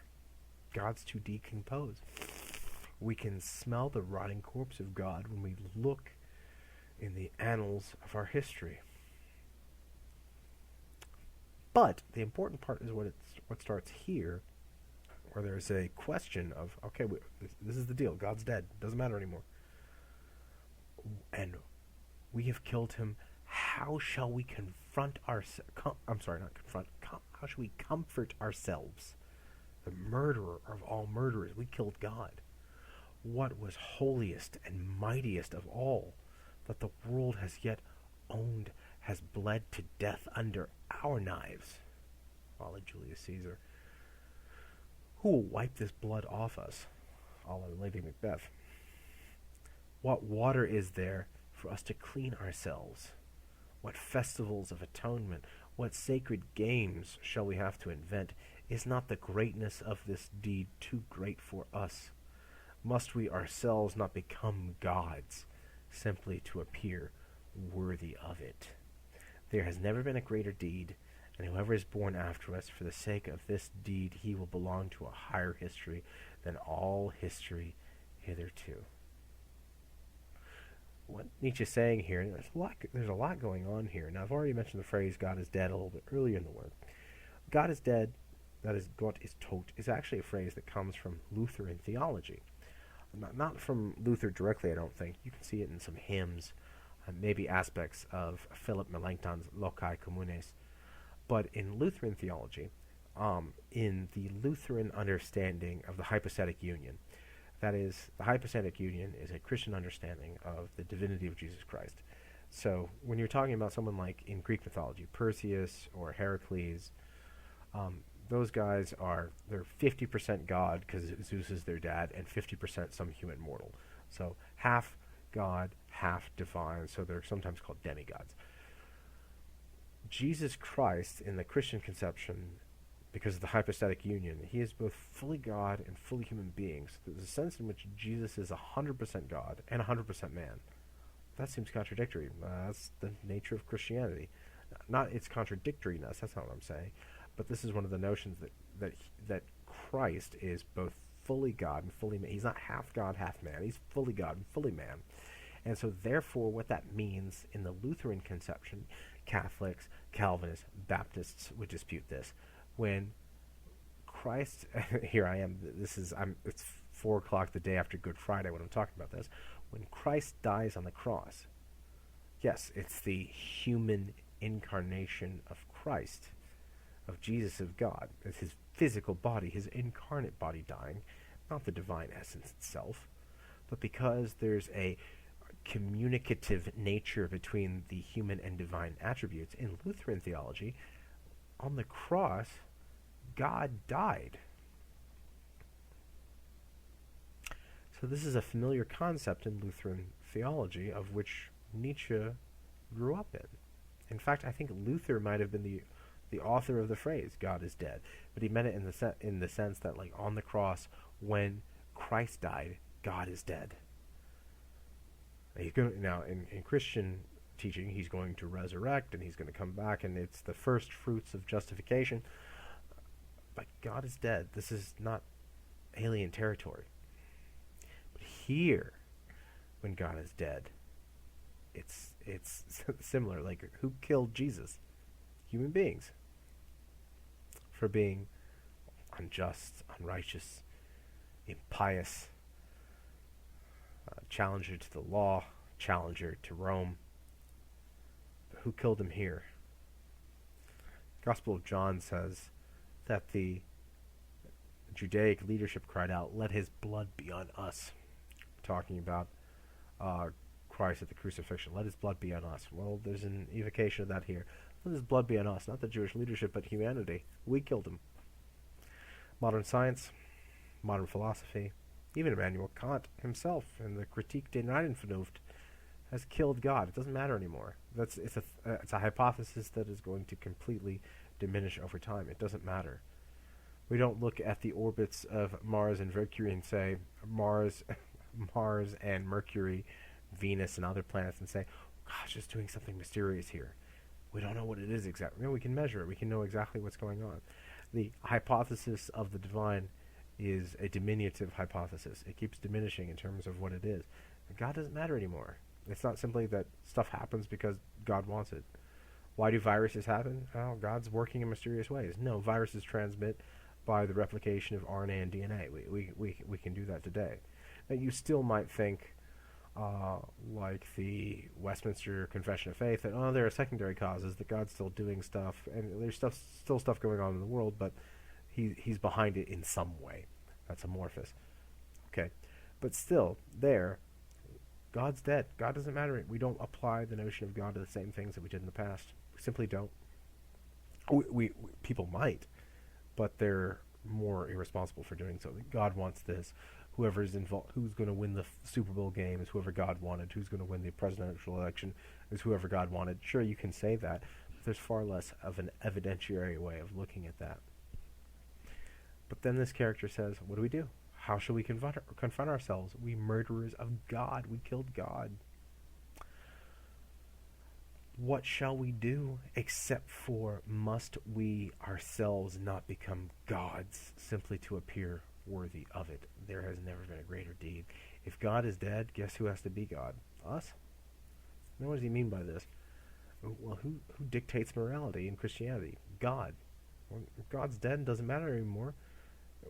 Why follow the Christianesque and Judaic notions of morality? If God said, thou shalt not murder, but God doesn't matter anymore, why follow that commandment?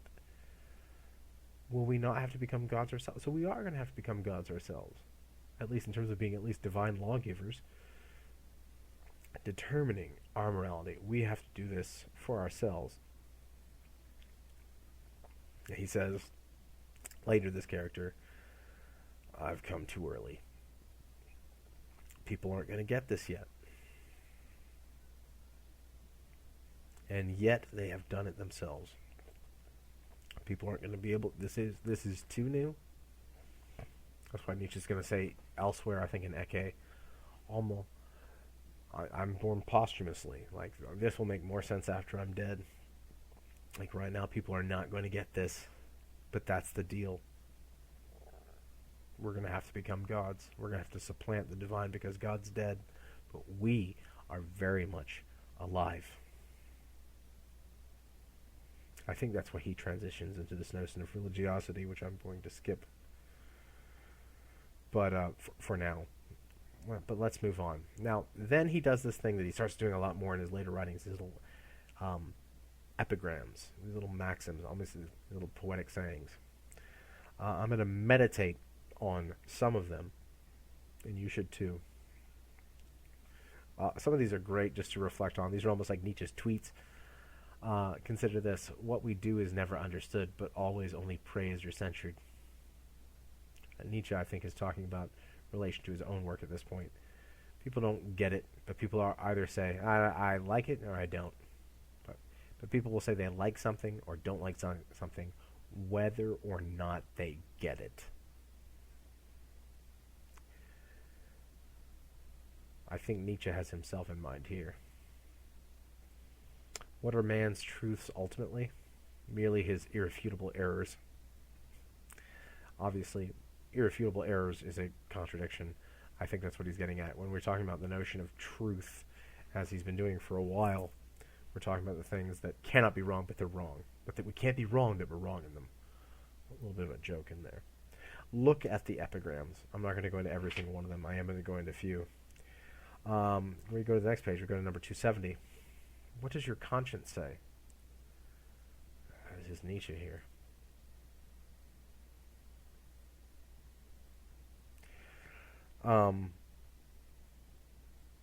Pindar has an ode where he says, become who you are through knowing. So it's that through knowledge you become who you are. Nietzsche's saying here, there's kind of a play on that, you shall become the person you are. This is the, I think, if I may, the sum of Nietzschean ethics. And this is where Nietzsche, I think, as the one of the so-called fathers of existentialism, makes sense. Nietzsche's saying, make yourself, become the person you are. You make yourself who you want to be. Like, the person you craft, the personality that you craft, that's who you are. Become the person you are. The thing that you want to be, it's already there, at least in kind of a germ form. Make yourself that. Whatever you want to be, do it. Become the person you are. It's already there. Make it happen. Not in an essentialistic sense that, okay, oh, you're a man. Well, you already have biological components to do that. Be a dad. Or you have female biological components. Be a woman. Be a mom. Do that. No. Become the person you are. Not become the model that you are. Not that you become the body that you are. Become the person that you are. How do you do that? Find out for yourself. That's what you do. Book 4. For the new year. Neue Jahre. I still live. I still think. I still have to live, for I still have to think. Sum ergo cogito, cogito ergo sum. Now this is a play on Descartes, as it says down here, his meditations on first philosophy. In Latin he says cogito ergo sum. In French, je pense donc je suis. But Descartes just said cogito ergo sum. I think, therefore I am. Sum ergo cogito. I am, therefore I think. He flipped it around. I am, therefore I think. Today, everybody permits himself the expression of his wish and his dearest thought. Hence, I too shall say what it is that I wish from myself today, and what was the first thought to run across my heart this year. What thought shall be for me the reason, warranty, and sweetness of my life henceforth? I want to learn more and more to see as beautiful what is necessary in things. Then I shall be one of those who makes things beautiful. So I am, therefore I think. I'm going to reflect on my life and look at it as beautiful. Amor fati. In Latin, to love fate.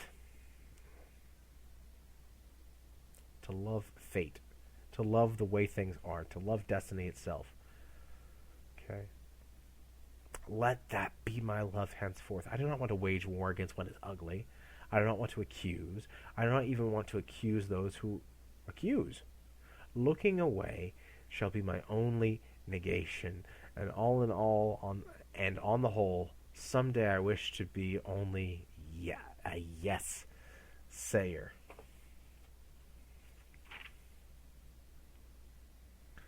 What does that mean? I only want to be a yes sayer. Well, to some degree, this is the first instance of Nietzsche's notion of the what is sometimes called eternal recurrence, or the eternal return of the same.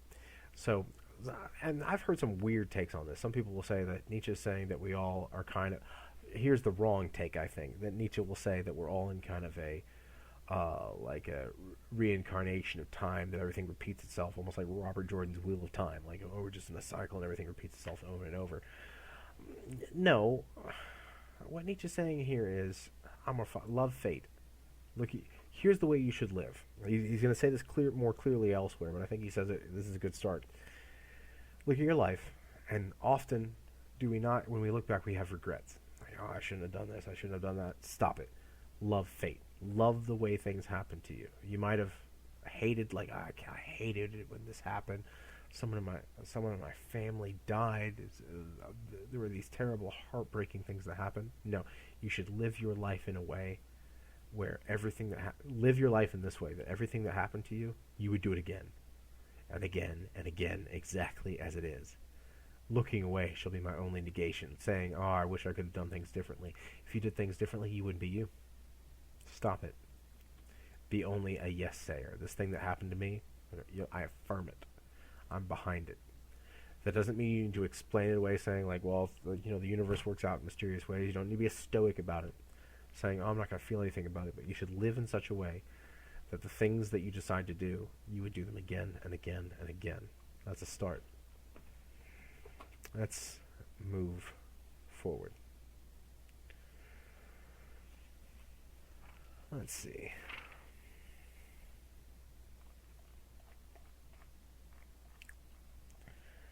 Section 283, page 229, preparatory human beings. Here, Nietzsche is kind of echoing Feuerbach's philosophy of the future. Here's what he says, here's where I think things are going.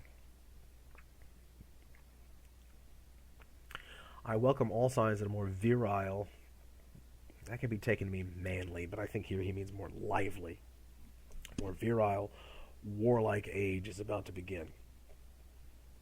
Of course, the Nazis are going to love this expression, but I think here he's not saying anything that could be legitimately incorporated into fascism, which will restore honor and courage above all, for this age shall prepare the way for one yet higher, and it shall gather the strength that this higher age will require someday, the age that will carry heroism into the search for knowledge, and that it will wage wars for the sake of ideas and their consequences. To this end, we now need many preparatory, courageous human beings who cannot very well leap out of nothing any more than out of the sand and slime of present-day civilization and metropolitanism.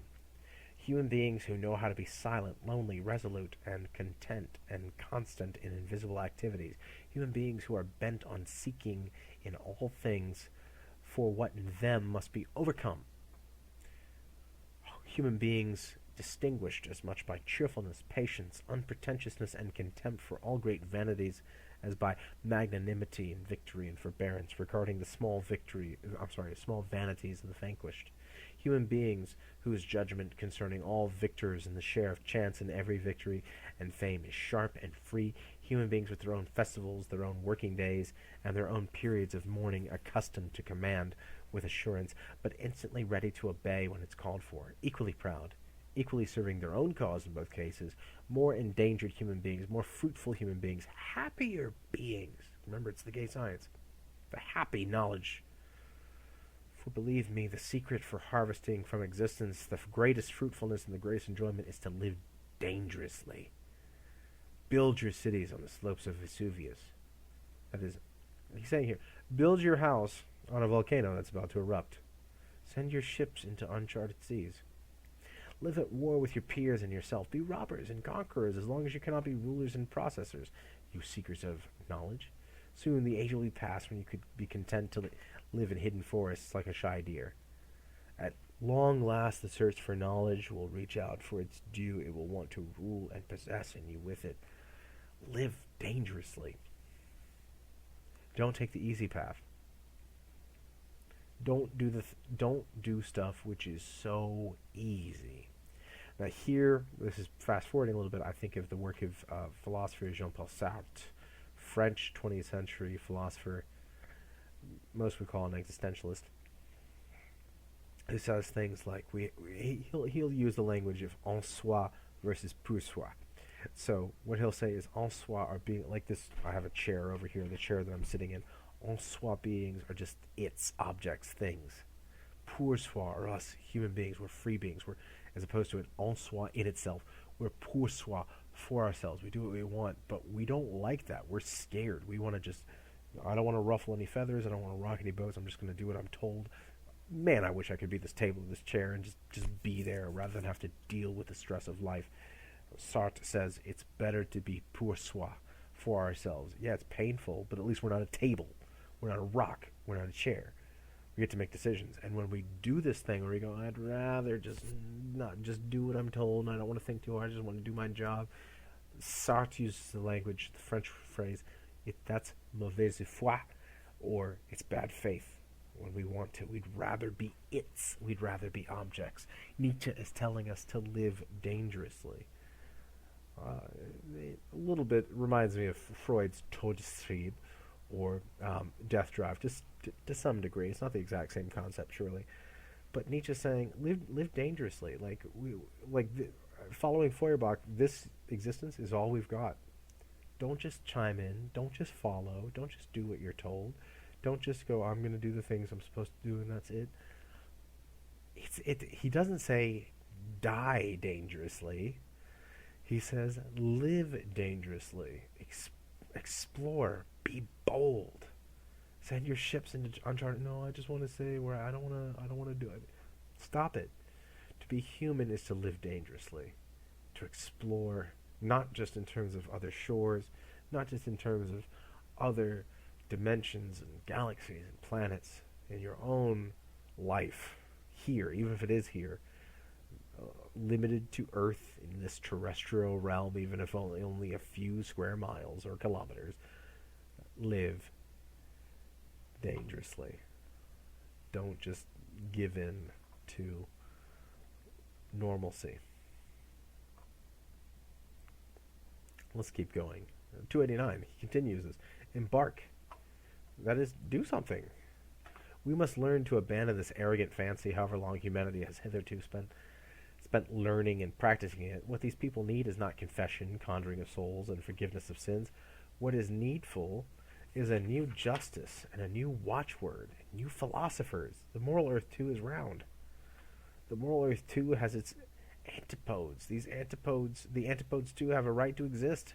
There is another world yet to be discovered, and more than one. Embark, philosophers. He's comparing this to the myth of Columbus, which I submit is not true, but a myth. That, let's say we go from thinking the world is flat to the world is round, and that completely changes our conception of the world.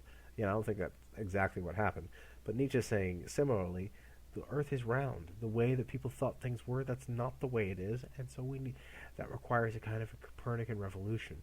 Just as, now that's not exactly what was going on with Copernicus. Copernicus was making the supposition or the claim that it's not that the sun goes around the earth, but the earth goes around the sun. Now, that doesn't change the way we look outside and look at the sunset or something, but it does change the way in which we describe the world. Nietzsche's saying when it comes to morals, the way that we describe the world needs to be dictated differently, and this involves a new kind of embarking. It ends up being, the earth itself ends up being a strange new world, oriented differently than it ever has in the past. Embark, get on the boat, get off the boat. Be ready to look at a new world. There's a new future, a new tomorrow, that need not be limited by the way that we thought of things in the past. Just as with pre-Copernican scientific understanding, we don't just need to appeal to mythos. We don't just need to say, oh, the way that people said things were, that's just the way it is. We need not. That's why he says this. In the future, we've got this. Those who hate the constraint of style. Conversely, the style of the future, and these future philosophers, these future thinkers. Conversely, it is the weak characters without power over themselves that hate the constraint of style. People that don't know what they're doing, they hate being put into a box. You might think, well, no. Wouldn't he want it to be the wise people hate being put in? No, really simple people don't like learning how to do things in a new way, in a stylistic way, because they're not good at it. Okay? They feel if this bitter and evil constraint were imposed upon them, they would be demeaned. They also become slaves as soon as they serve. They hate to serve.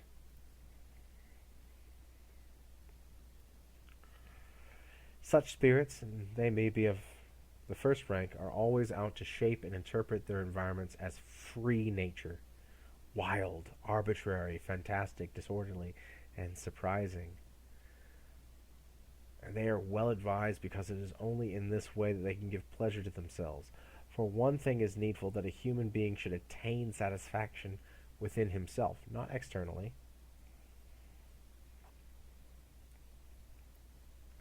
Whether it be by means of this or that poetry and art, only then is a human being at all tolerable to behold, no matter what kind of ilk they come from. Okay? There's the weak who are too contemptible to be placed in a category, and then there's the strong who want to transcend the various categories of interpretation. But free spirits are just that. They're free. Wild, arbitrary, fantastic, disorderly, and surprising. You want to put me into a box, it's not going to happen. I'm going to transcend that. You think, oh, I'm this. I think of like musicians. Like, okay, we're jazz musicians. Oh, so you can't, you don't do this kind of music. You're just going to limit yourself to that genre. I think that they're not necessarily almost my favorite, but I'll give you some examples of musical artists that I've really admired. Like I'll say Neil Young, Prince, Michael Jackson, and Neil Young, Prince, Michael Jackson, David Bowie. I mention those artists because one of the things I like about them is they're impossible to restrict to one genre of music. To say like, oh, James Brown, he's just a soul artist, or he's just, he's just doing R&B or something, or David Bowie, oh, he's just a rock artist, or he's just doing any of those artists I just mentioned, they also have really long careers too. That helps. Prince, David Bowie, James Brown. Again, I could think of a few others. But one of the things I like about all those artists are you look at them at different times. Sometimes you could look at them. Bob Dylan might be another one. You could look at them like their works 5 years apart from each other. Completely different material. Completely different material. They transcend the art because they're not just going to stick themselves into a box. They're doing something different, and those are the artists that endure. If you look at a record from 1960 and somebody is doing the exact same thing in 2020, nobody really cares. Probably the artist is not going to persist that long. I can think of a few exceptions to that where people are trying to evoke the same style of music throughout their career, and it ends up becoming boring at a certain point. But artists wanting to be free, arbitrary, fantastic, disorderly, surprising, don't stick me in a box. It's great for art. It's also great for living and life. Don't say I'm this way. Don't say I'm this person. There's an echo here that reminds me of what Marx and Engels said in the German ideology, that you can do critique here. You can go fishing, and then you can work in a factory, and then you can talk about criticism over dinner. And that might have been a joke in Marx and Engels, but that, like, this is what freedom looks like. And here there is a similarity between Nietzsche and Marx. They're often at odds with one another, I think, but don't put me into a box. Let me do what I want to do. And I hate constriction, saying I have to be this way. You're going to do this because that's what you're supposed to do. Get in line. This is not Dharma. This is not capitalism per se. Nietzsche doesn't have the same kind of critique that Marx does, but it's not that. This is don't tell me what to do, and it's not in the sense of don't tell me what to do. I'm going to think for myself, and then I'm going to think about being a nihilist. It's not that. Life of the future is to attain satisfaction within oneself. I'm going to be content with I'm not going to serve another. I'm going to serve myself.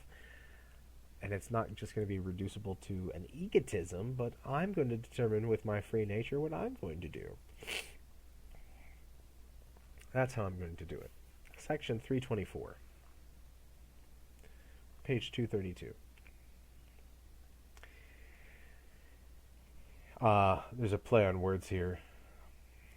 In media via would mean in the middle way. In media vita would mean in the middle life, or like midlife. Nietzsche says this: life has not disappointed me. On the contrary, I find it truer, more desirable and mysterious every year. Now, right here, anybody that says Nietzsche's a nihilist, nothing matters, read that sentence and get back to me. no, life has not disappointed me. Some people say, oh, nihilists say life's not worth living. There's a way in which Camus says that in a very superficial reading of Camus, Albert Camus. That's not right either. Here, no, life has not disappointed me. I'm not like, oh, life sucks, everything's terrible. On the contrary, I find it truer, more desirable, and mysterious every year. Ever since the day when the great liberator came to me, the idea of life that it could be an experiment of the seeker for knowledge, and not a duty, not a calamity, not trickery, not something bad, not something I have to do just because. And knowledge itself, let it be something else for others. For example, a bed to rest on, or the way to such a bed, or a diversion, or a form of leisure. For me, it is a world of dangers and victories in which heroic feelings too find places to dance and play, life as a means to knowledge. With this principle in one's heart, one can live not only boldly, but even gaily, in the sense of the gay science, happily, and laugh gaily too. Like just enjoy it, like truly. Raucous laughter to be happy in this way, of thinking of life as a means to knowledge and just to explore. And who knows how to laugh anyway and live well if he does not first know a great deal about war and victory? Like you can't, if you're stupid, you can't laugh because you don't get jokes. You've seen this before. If you ever told a joke to somebody and they don't have the wherewithal, they don't get the joke. Like you see this with little kids. You tell them a more sophisticated joke, they're not going to get it. Or they might tell you a knock-knock joke that is not very good, and you go, oh, okay, that's interesting. Because you get it, but it's not very funny because it's not clever. There's a certain sense in which comedy has to be clever in order for it to be funny. Nietzsche's saying it's that way with life. If you want to get it, you want to get the jokes about life, you got to live a life in order to be able to do that. As opposed to talking seriously. Page 233. In the great majority, the intellect is a clumsy, gloomy, creaking machine that is difficult to start. They call it taking the matter seriously. Let's think about everything we have to think about. When they want to work with this machine and they think well, how burdensome they must find good thinking. The lovely human beast always seems to lose its good spirits when it thinks well.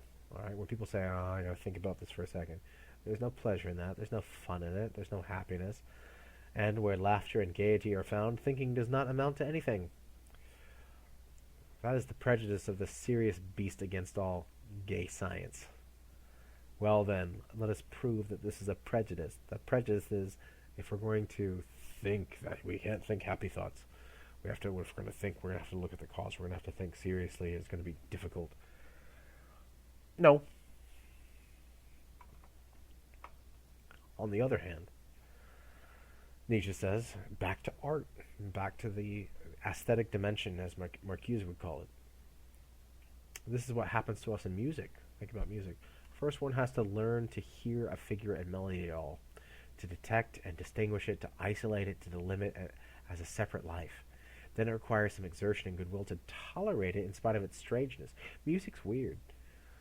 It's various vibrations and syncopations that bring us pleasure, but you really can't appreciate it, or you can only appreciate it more if you have the kind of musical grammar to get it. There's a certain sense in which you can listen to a beat and go, oh, that's cool. But the more music theory that you have, and you're like, oh man, they changed from a Mixolydian mode to a Dorian mode, and they went from a 5/4 to a 4/4 measure.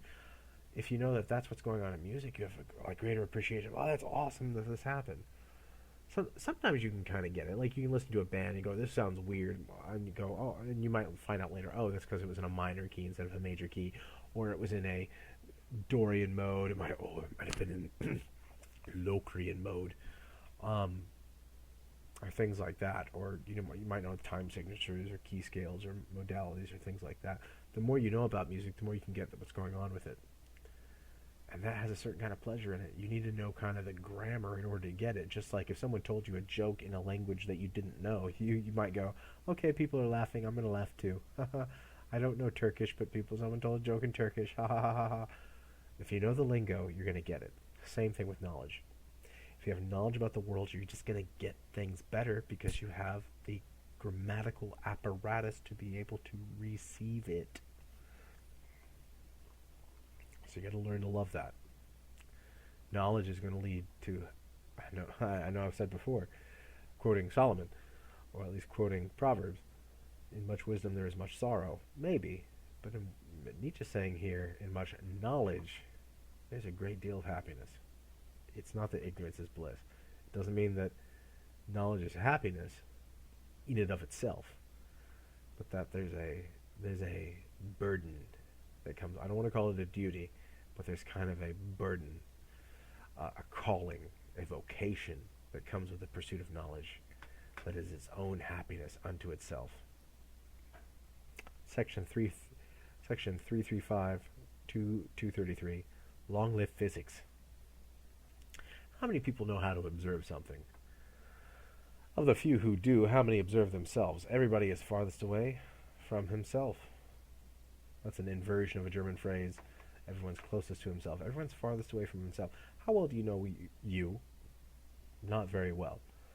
Kierkegaard says this in The Sickness Unto Death. What is knowledge, or what is the self? A self is a relation that relates itself to itself, but is not the same, the self-same as the relation. In short, we don't know ourselves very well. We think we do, but we have kind of an appropriation or approximation of our own selves. And all who try the reins know this to the chagrin that the maxim gnothe soton, this was a Socratic expression, know thyself, addressed to human beings by God, that is Apollo, is almost malicious. There's a command, an indictment, an injunction, know thyself. Well, I can't do that, Apollo. I'm not good at it. I'm not good at it. But the case of self-observation is indeed as desperate as that is attested best of all by the manner of which almost everybody talks about the essence of moral actions, this quick, eager, convinced, and garrulous manner with its expression, its smile, and its obliging ardor. One seems to have the wish to say, but my dear friend, precisely, this is my speciality. Consider how people talk about morals. I know this. This is wrong. This is right. We really think of ourselves. Often we distance ourselves as experts very often. Okay, I don't have the knowledge. Like if I started saying things about, if I said very specific things about philosophy and started using various words, if I said, you do realize that the metaphysical philosophication of this particular a priori adjunctive non-naturalistic ethics, people start getting intimidated by the language I'm using. And people sometimes do this in technical fields often. They'll start using big words and go, yep, don't know what I'm talking about here. Okay, you say so. Sometimes it's like I mentioned music a little while ago. Maybe I said some things that were there. There, I could think of music theorists. My father is a classical pianist, so this comes to mind when you're thinking, the seventh major diminished triad of this, which transitions into this Dorian modality, which goes into a 5/4 measure here. But if you look at the diminished seventh of this third major chord music stuff, and you're just like, okay, if you say so. And it could be something else. It could be, I don't know, tax information. If you have a 501c3 organization, the adherents, the people therein might have, 401k. I'm just making, just using tax lingo there. You fill out your 1040 for your 501c3 for your 401k, like it's a bunch of tax lingo. If you know a bunch of lingo, that alienates you from the experience. It makes you sound smart, but it doesn't necessarily transfer to any intelligence per se. It's just lingo. But when you have that kind of technical jargon, it can sound like you're knowledgeable about something, but not necessarily. That doesn't mean that you have the knowledge, even if you have the lingo. People can be wise about things, even if they don't have all the lingo. I think this is true. Consider, for example, in the English language, we have especially if you're a native English speaker, we have an almost intuitive knowledge of the order of adjectives in description, where things like, for example, you might not know this, size comes before color. So if I say something like, Clifford the big red dog, there you go.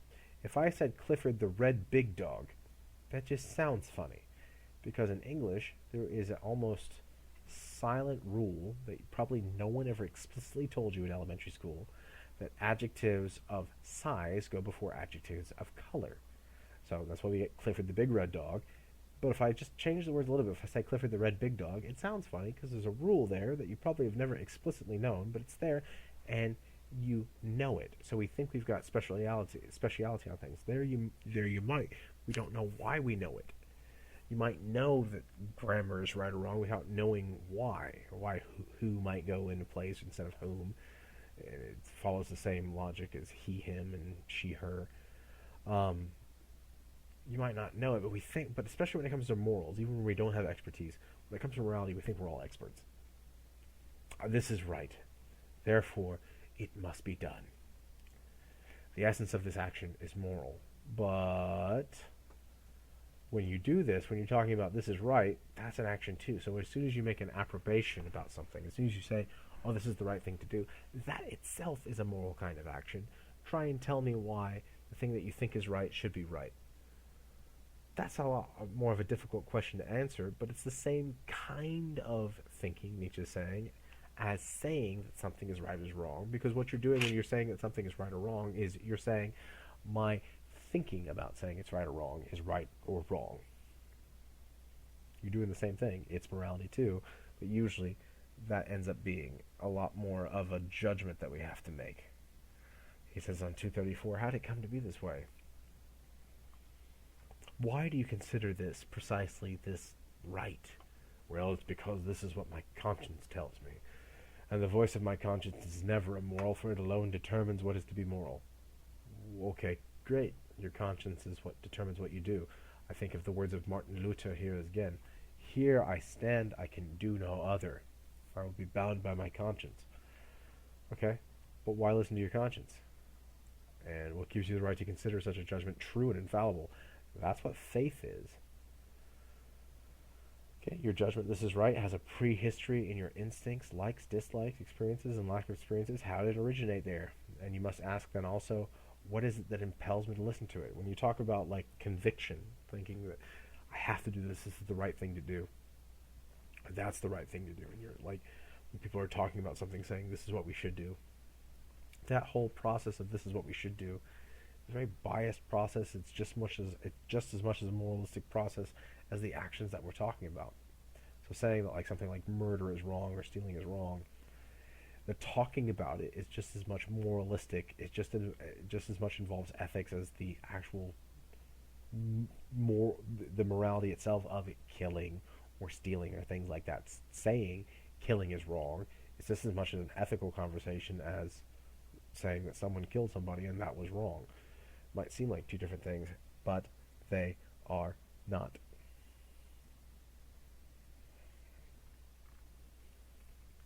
And think about that. This is for you when you're thinking about these ethical considerations. Rather, admire your selfishness on this point, and the blindness, pettiness, and frugality of your selfishness. Know that you're fallible, is what Nietzsche is saying here. People can read this and think, oh, be awesome, be selfish. That's Ayn Rand's take, for sure. But rather, admire your selfishness at this point, and the blindness, pettiness, and frugality of your selfishness. Often we have very selfish views on morality. We think, I'm right, someone else is wrong, and we try and make it objective, like, this is obviously right or wrong. When really what's going on is, I think this is right or wrong. Embrace the you here. If you're going to do it, at least do it right. Embrace that it's you, get behind it, but know what you believe and why you believe it. And that's why he says, the philosophers of the future here, again, a la Feuerbach, we are going to become who we are. Okay, he says down here in German at the bottom, wir haben wollen, die werden, die wer sind, die Neuen, die Einmaligen, die Unvergleichbaren, die sich selber Gesetzgebenden, die sich selber Schaffenden. Okay?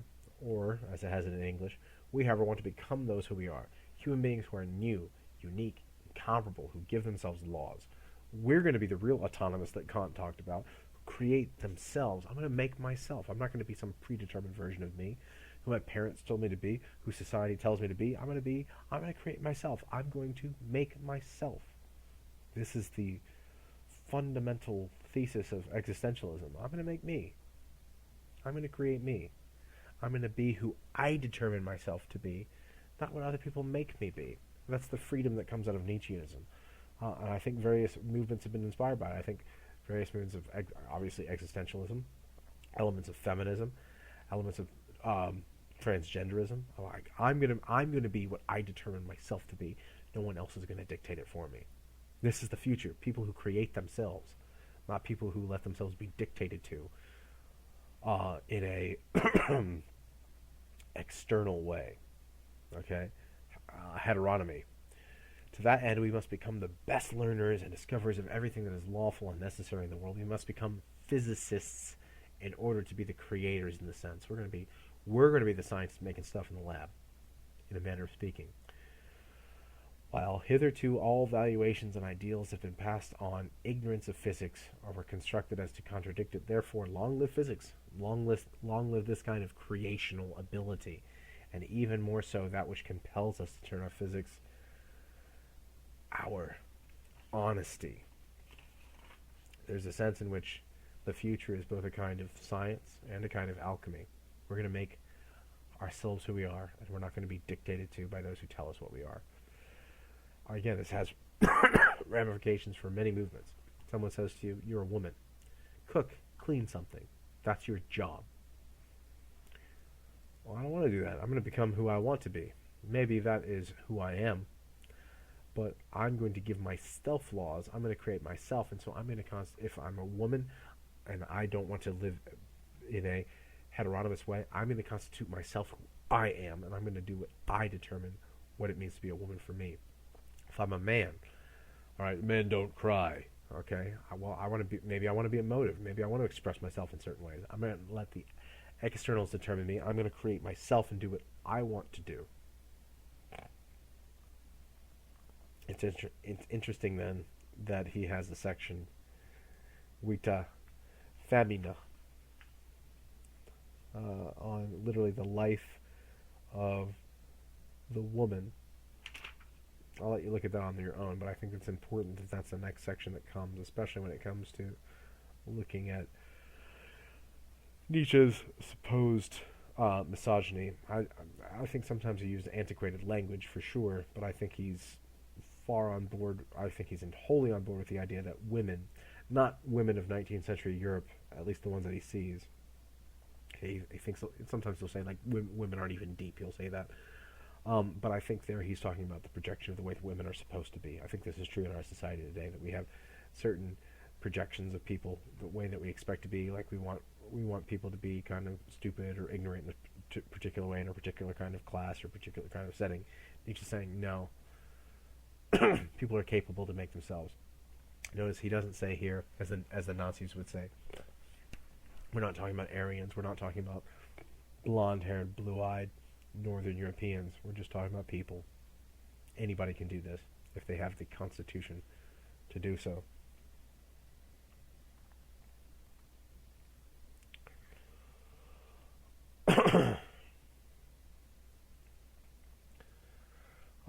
Here, he says a little bit about, I'll say this, at 340, he says a little about Socrates where he almost admires him, almost, but then says that Socrates was almost opposed to life. I want to move on, so I'm going to kind of skip it, but section 340, look what he says about Socrates here.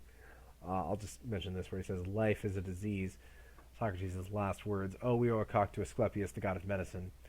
Socrates, the founder of Greek philosophy in certain respects, he himself did not have an admiration for life, so he ought not be admired. Nietzsche saying, my philosophy, my view is about life, not about suffering for some sake of justice or some implied sense of justice, but about living one's life, not living a life of suffering, living a fully orbed existence. And that brings him again to the concept of the eternal return here, which is where I want to end. I already brought it up once where he's talking about, like, you know, live your life in such a way that you do it again. Here he says this more concretely, the greatest weight. What if someday, or night, a demon were to steal you into your loneliest loneliness and say to you, this life as you now live. So there's a greater sense here. Like a demon shows up and says to you this question, this life as you now live it, and have lived it, you will have to live once more, and innumerable times once more, and there will be nothing new in it. So imagine a demon came to you and said, your life, you're going to live it over and over and over and over and over again. There's nothing new is going to happen. Every pain, every joy, every thought, and every sigh, and everything unutterably small or great in your life will have to return to you. It's all going to happen over again, knowing that it's going to happen. It's not going to not going to happen fresh. You're going to have it happen to you again and again and again and again and again. All in the same succession and sequence. Even this spider and this moonlight between the trees, and even this moment, not myself. When this cycle goes around again, you're going to see me, the demon, return and show up and say, hey, I'm going to do this to you. I'm going to make you live your life all again. What would you do if a demon showed up and said, hey, I'm going to make you live in this cycle again and again and again and again and again, like the movie Groundhog Day with Bill Murray. Like, I'm going to make you live it again and again and again and again, your entire life, over and over again. Are you already going to things in your childhood that you want to live over? Are you going to a painful breakup or saying, no, I wish I could delete my feelings here? In which case, if you want to look at a good film exploration of that, look at the movie The Eternal Sunshine of the Spotless Mind with Jim Carrey, where literally he goes through a breakup so painful that he tries to delete the memory of the person from his mind. Well, look what he says. The eternal hourglass, the existence is turned upside down again and again, and you with it a speck of dust. Would you not throw yourself down and gnash your teeth and curse the demon who spoke this?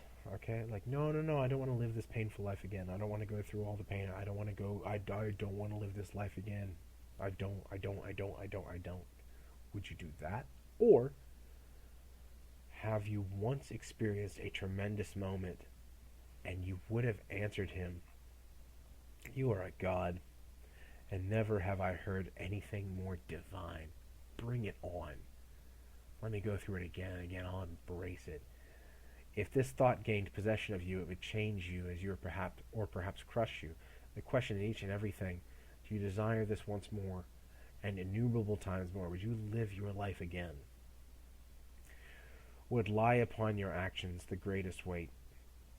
Or how well disposed would you have to become to yourself and to life to crave nothing more fervently than this ultimate eternal confirmation and seal? You know you're living life right if you could do it again and again and again and again and again and again and again and again and infinitely as many times and go, I wouldn't change a damn thing. If you can live your life in that way, I wouldn't change anything. You're doing it right, is what Nietzsche say. If you go back and say, well, I wish I could have changed this. I wish I hadn't done this. No, this is the whole no regrets. Like, that's what eternal recurrence of the same or eternal return is for Nietzsche. Again, it's not this like notion of reincarnation that I've sometimes seen. I've sometimes seen, time is a flat circle. People say about Nietzsche that we end up repeating our life events over and over again. That's not what Nietzsche is saying. What Nietzsche is saying is not that time repeats, but if it did, would you be willing to live your life again and again and again, proud of what you've done in your life, that you're like, bring it on. I'd experience all these experiences again. Pain, the good and the bad, the pain and the joys. Bring it on. I want to experience it all again. Would you do that? If the answer is yes, you're in a good place. If you're like, no, there's some things I wouldn't want to go through, make the highs in your life, the joys in your life so good that in spite of all the pains that you may have gone through, it's not that you didn't have any pains, but that the joys that you created for yourself are so good, and that your authenticity to yourself is so very much that authentic that you'd be totally willing, through all the pains that you went through, I'll do this again. Play it back. Play it back. Play it back. And that is Nietzsche's The Gay Science.